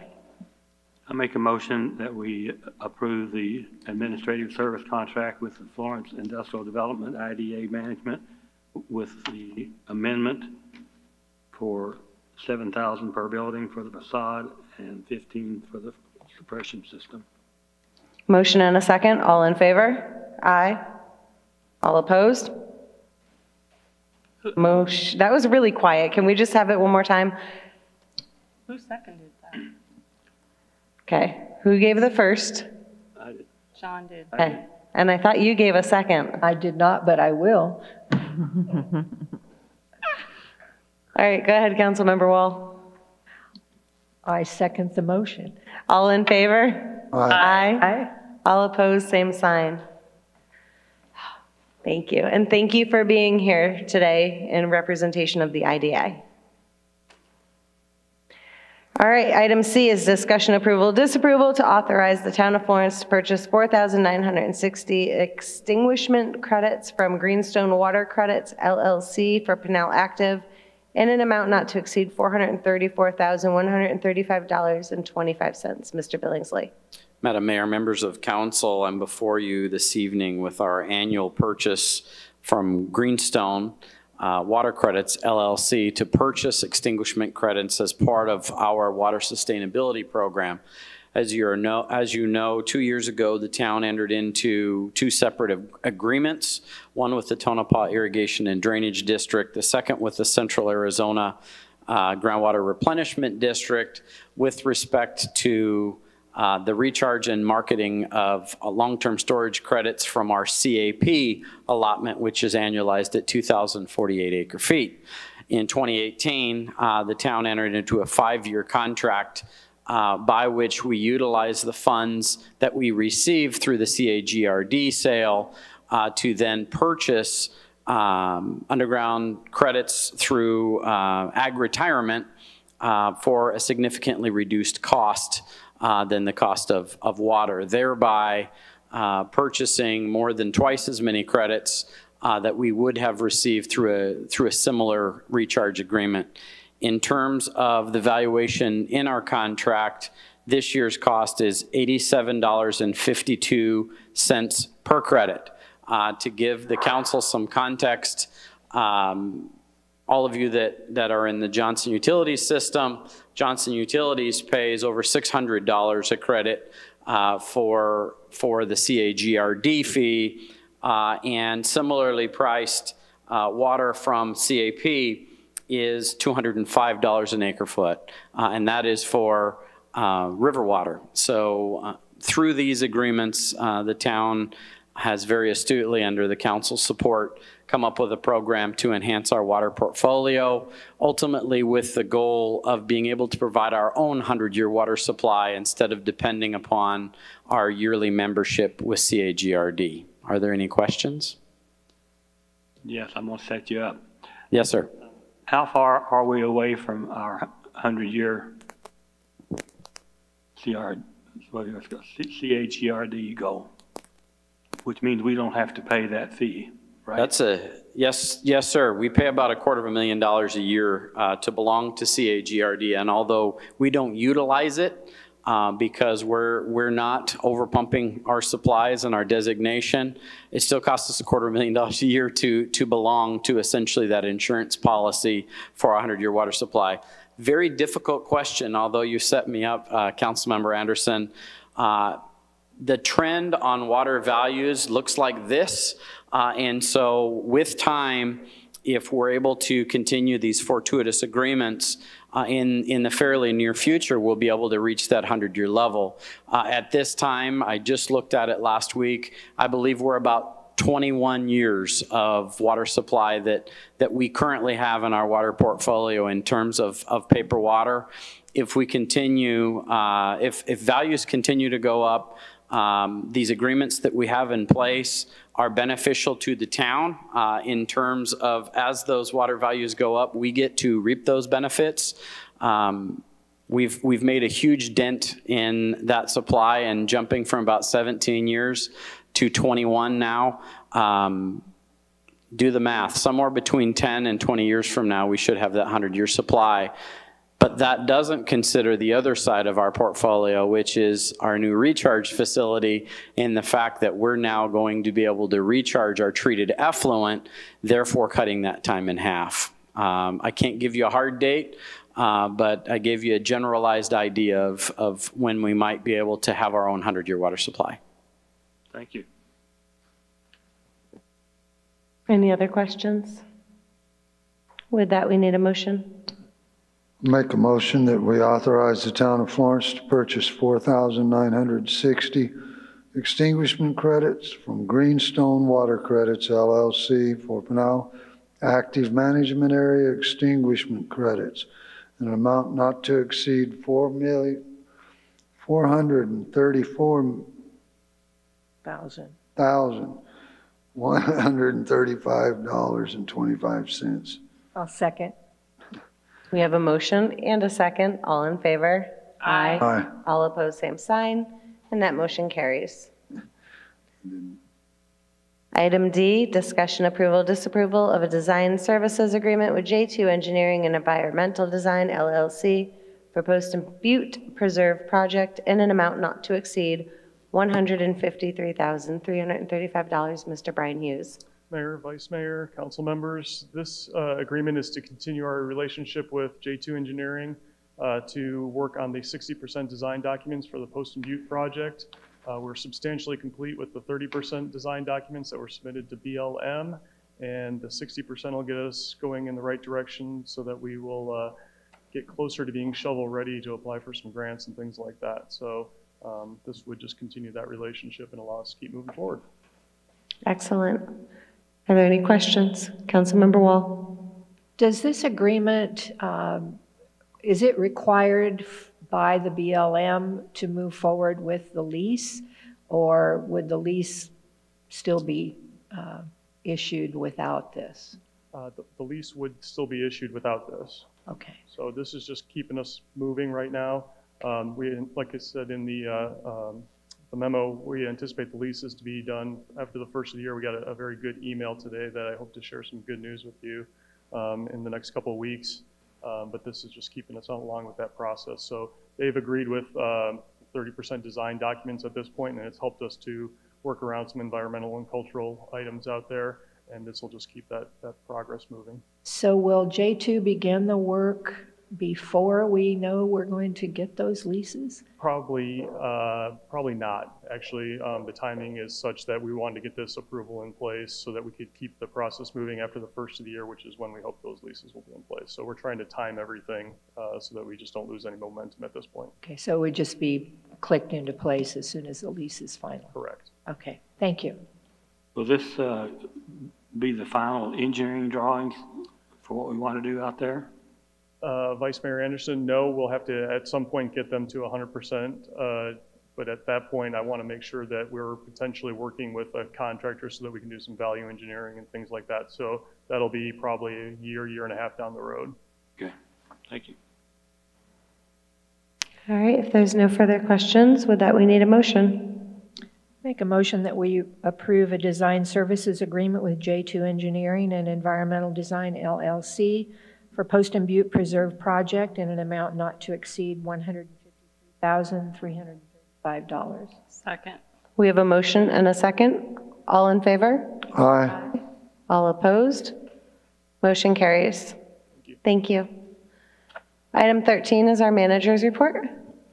Madam Mayor, as you know, my report has been included as part of the packet this evening. There are two items that I think it's important to highlight to council and to the public. The first is the fact that our police department is currently implementing the traffic and criminal software, or what is called TRAX, which is, in general terms, paperless ticketing.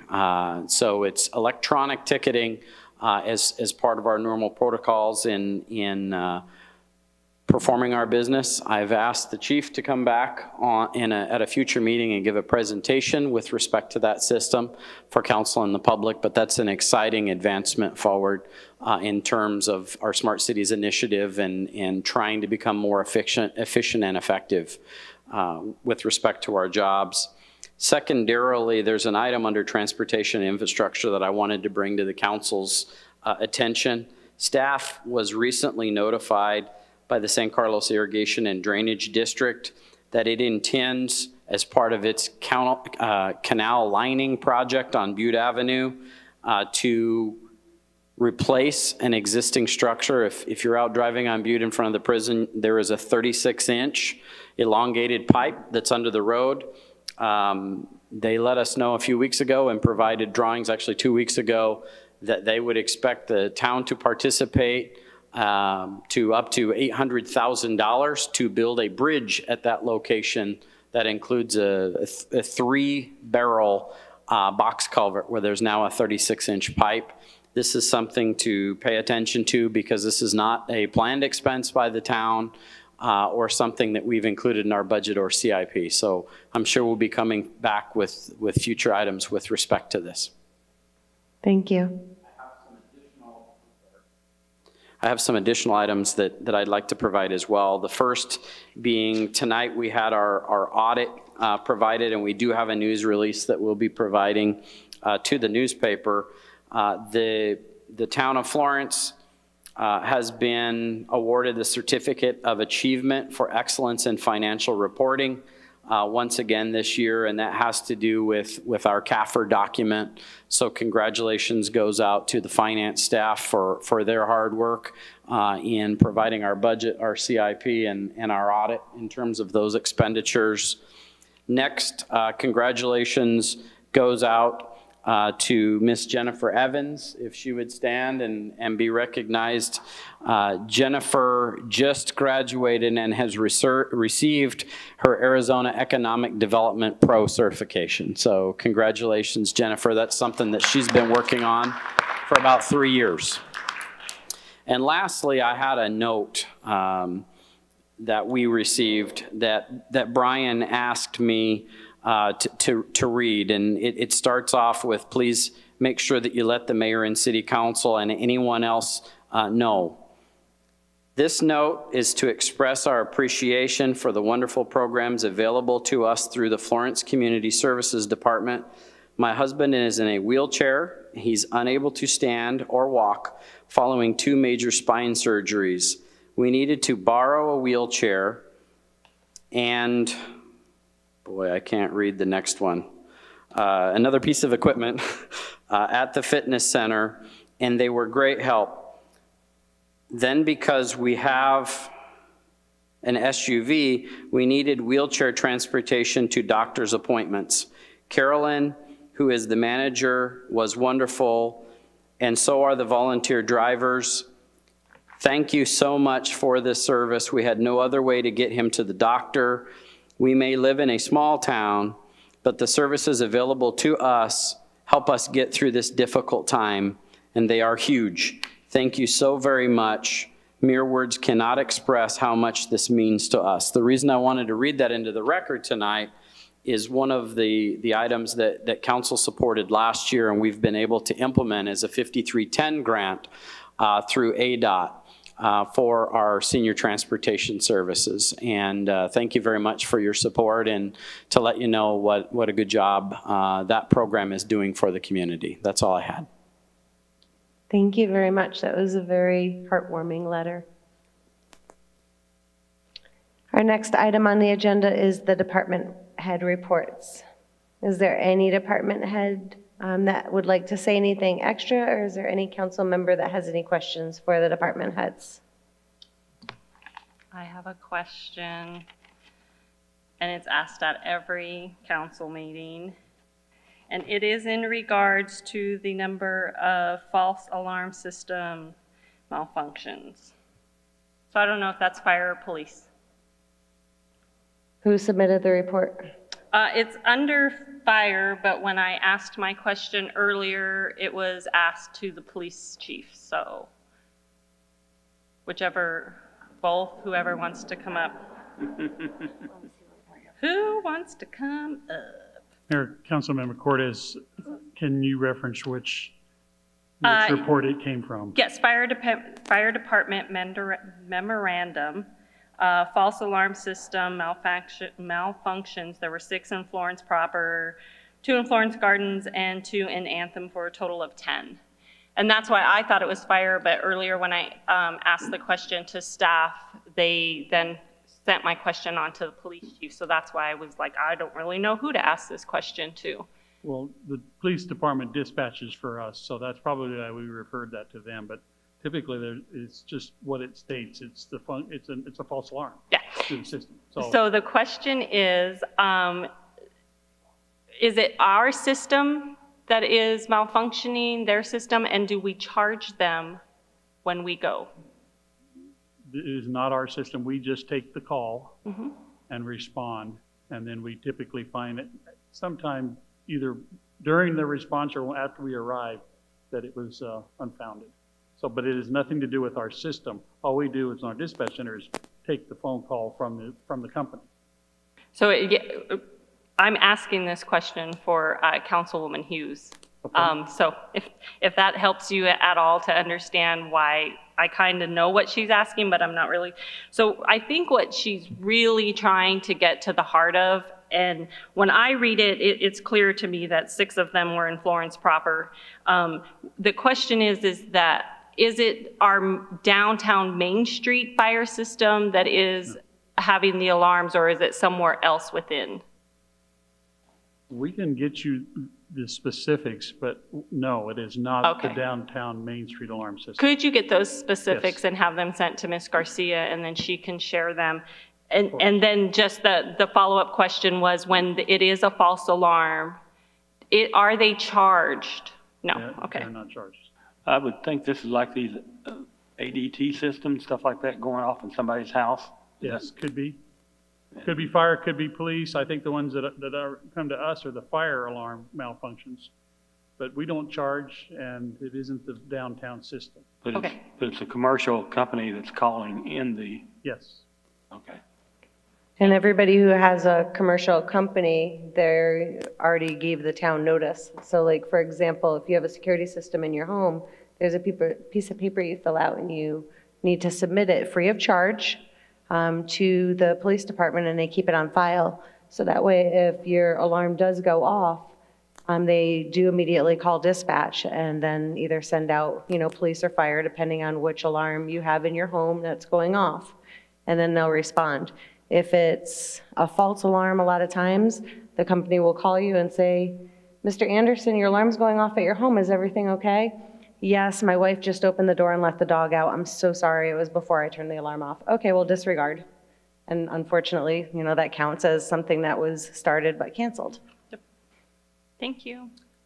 Mayor, Vice Mayor, and Council, I pulled the last year's data of those alarm calls, and I'm currently looking at that, and I'm going to be looking at policy as well and providing that information to Lisa tomorrow. Thank you. Thank you so much. Our final call is the call to the public. Is there anybody in the public at this time that would like to speak? Mr. Beatty with the Chamber, how are you tonight? I am well. How are you? I'm good, thank you. Thank Mayor, you for coming here. Of course, I enjoy it. Mayor, Vice Mayor, Council members. I just want to let everybody know I've been here for a month and a half, and I've been going through and cleaning up a lot of things, and almost every single paper has her name on it, either supporting, helping the Chamber.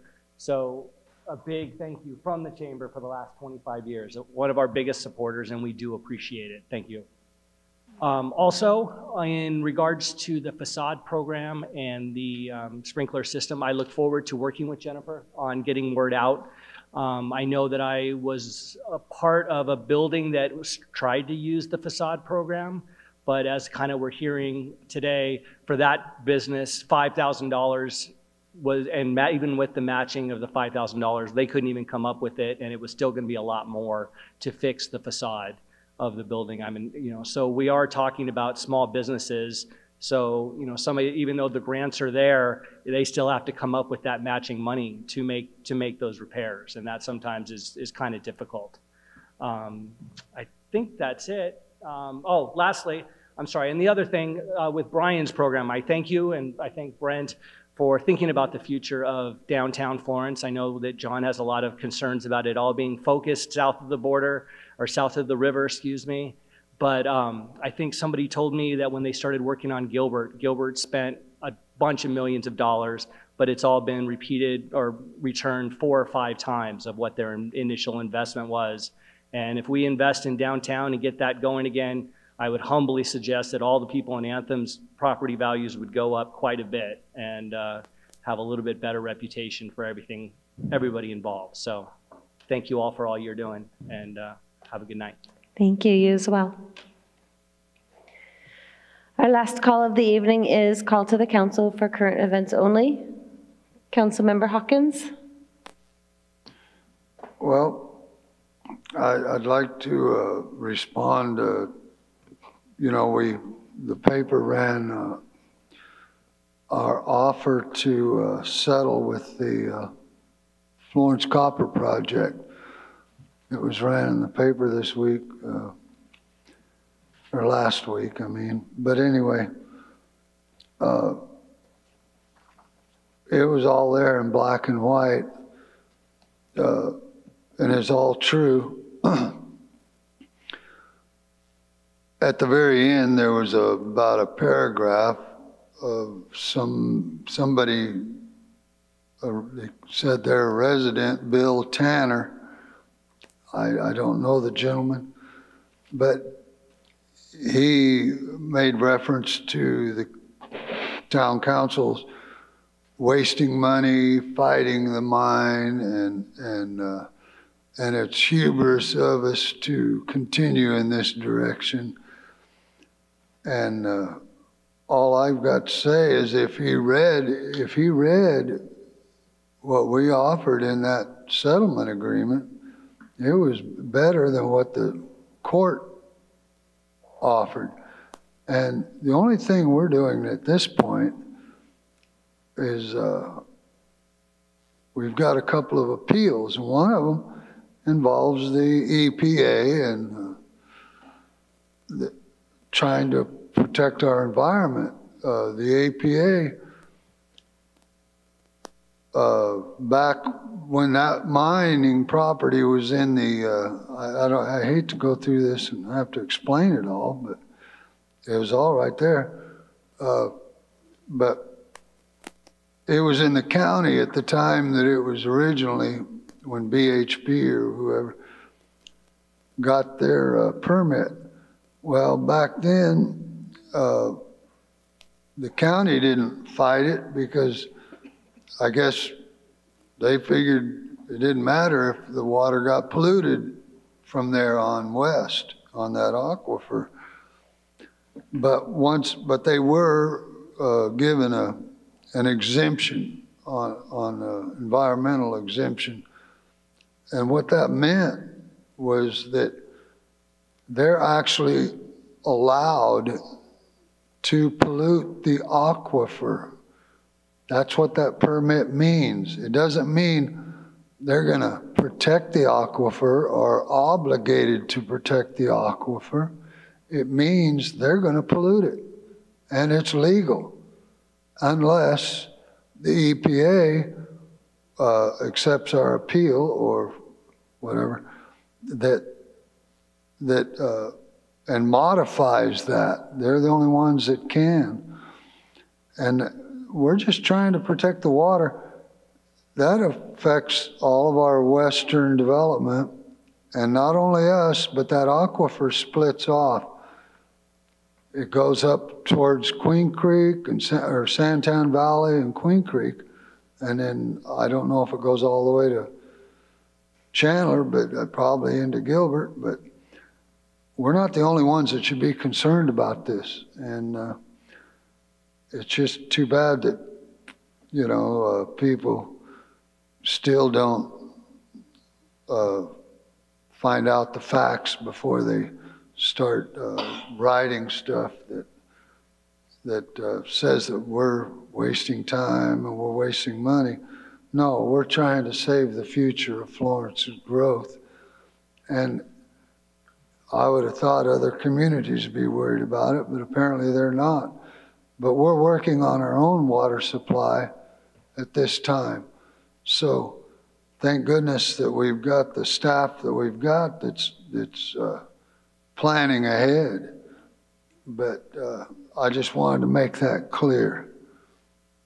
And yeah, I hope everybody has a great Christmas. Thank you. Councilmember Wall. Thank you, Bill, for clarifying that information.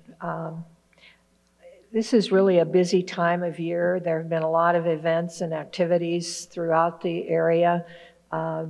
Most significant for me was the retirement and well wishes that we gave to our police chief, Dan Hughes. It was a great event.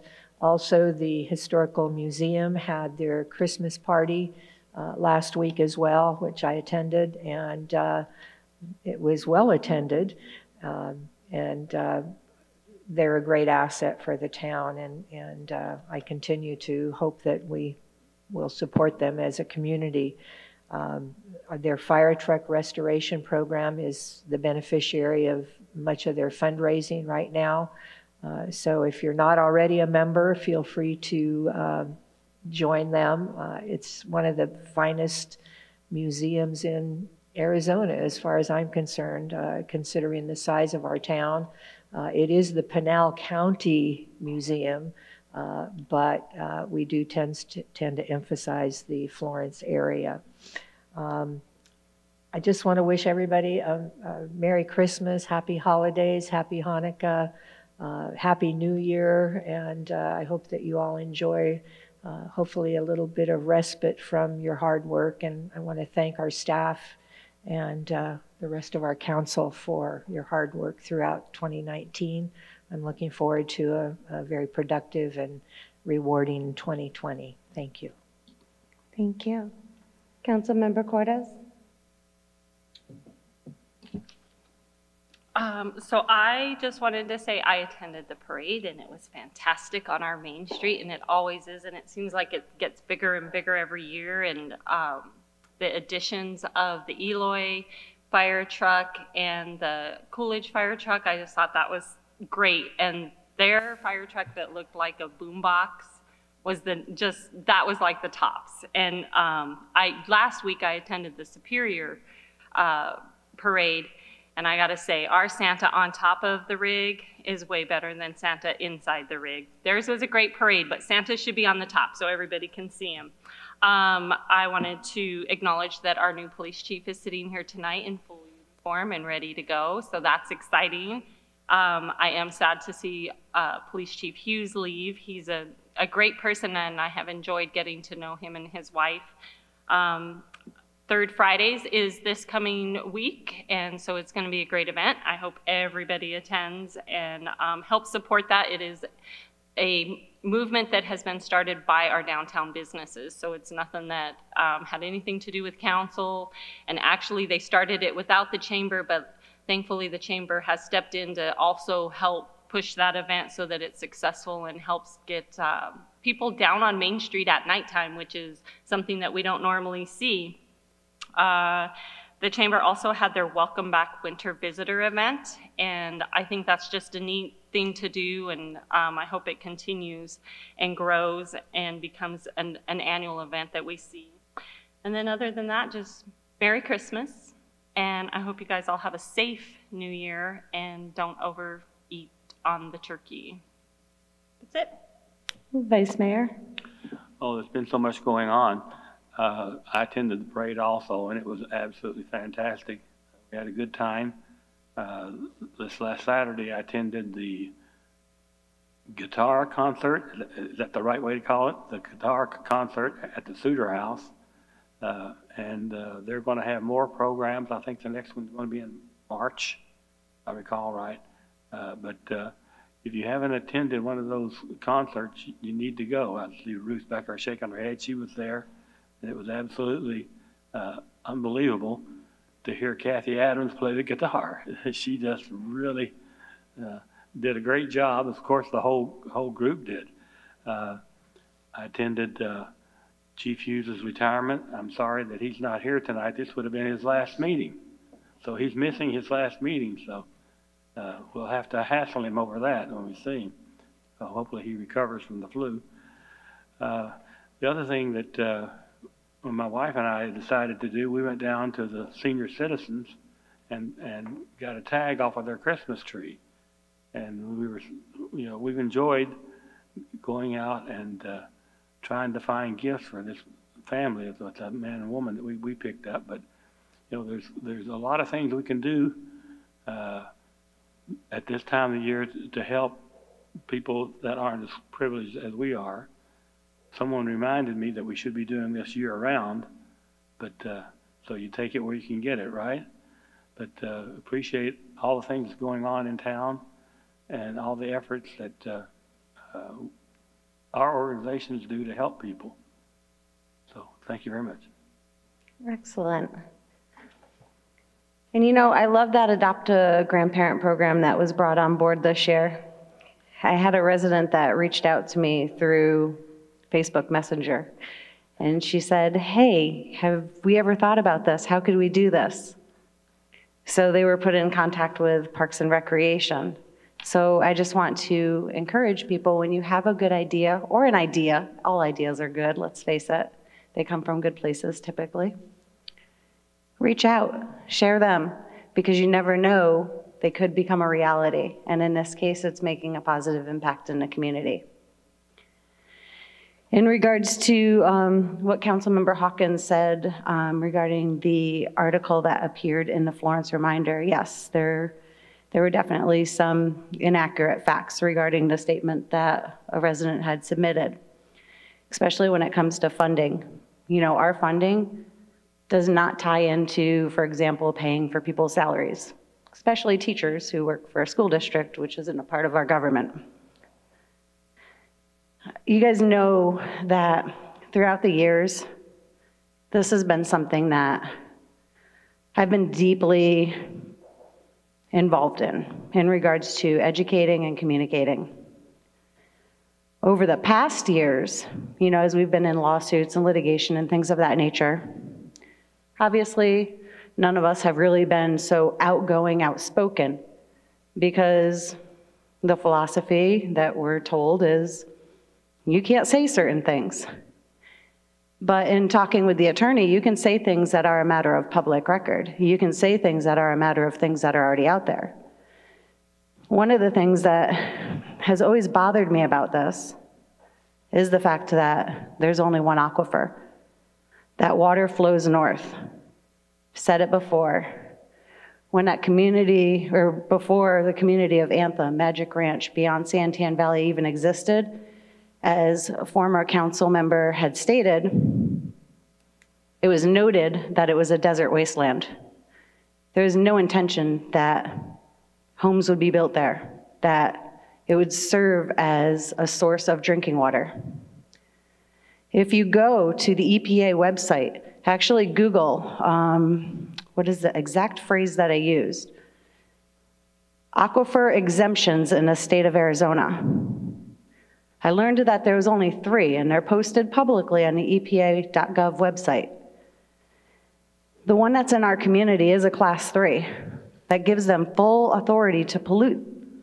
In addition, there's only 3 aquifer exemptions in the entire state of Arizona.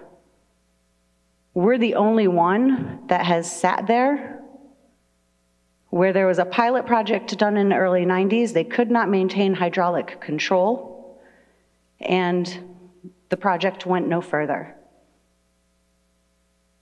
Then all of the homes came, and it sat, and it was rezoned, and everything that had happened. Now we are where we are. I feel as a mayor, somebody who has served on your council representing the community, we've made the process safer, but not ideal. Recently, we had a lantern festival that occurred out in Florence. When they first came and they were advertising it, I thought, oh my gosh, this is incredible. This is going to bring tourism to Florence, everybody. I shared it. And you know, I even vetted the company. I said, well, wait a second, because some people reached out and said, hey, what about our cattle? What if there's a fire? What if something happens? And at first I thought, you know, the argument that I always hear sitting up here, because that's not something that the town of Florence approves. That's not something that's in our scope. That's Pinal County. Pinal County authorized the permit. Regardless of eventually saying, hey, wait, that rice paper, it does pose a hazard to the cattle. Hey, that fire that everybody said wouldn't happen, oh, it happened. We made the news. And not for the best reason. So when we are looking at things that are affecting us, we have to advocate. We have to say, hey, EPA, hey, Pinal County, look at us. They're not standing up for us. So yes, that letter that was in the paper, the article, not the letter, I apologize. The article that was in the paper, at this point, nobody stood up for us, not the judges, not the courts, not the EPA, not Pinal County. So we have to find some way to figure out how to work together unless they're going to take a second look at us. With that also, I just want to kind of throw out here on a positive note, because I believe on ending in a positive note.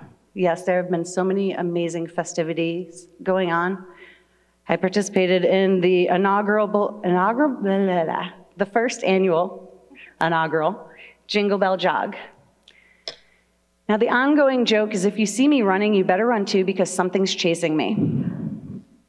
But we ran, we walked, and I had a really good time. I had an amazing partner, actually partners, Little Miss Carson and Ashley Feliz and Little Mr. Ace. And they actually ended up winning a contest that Parks and Recreation put on, whereas next year they have free tickets. They'll be attending the parade, riding in the bucket with Santa. They'll also have their admission paid for the Jingle Bell Jog and Breakfast with Santa.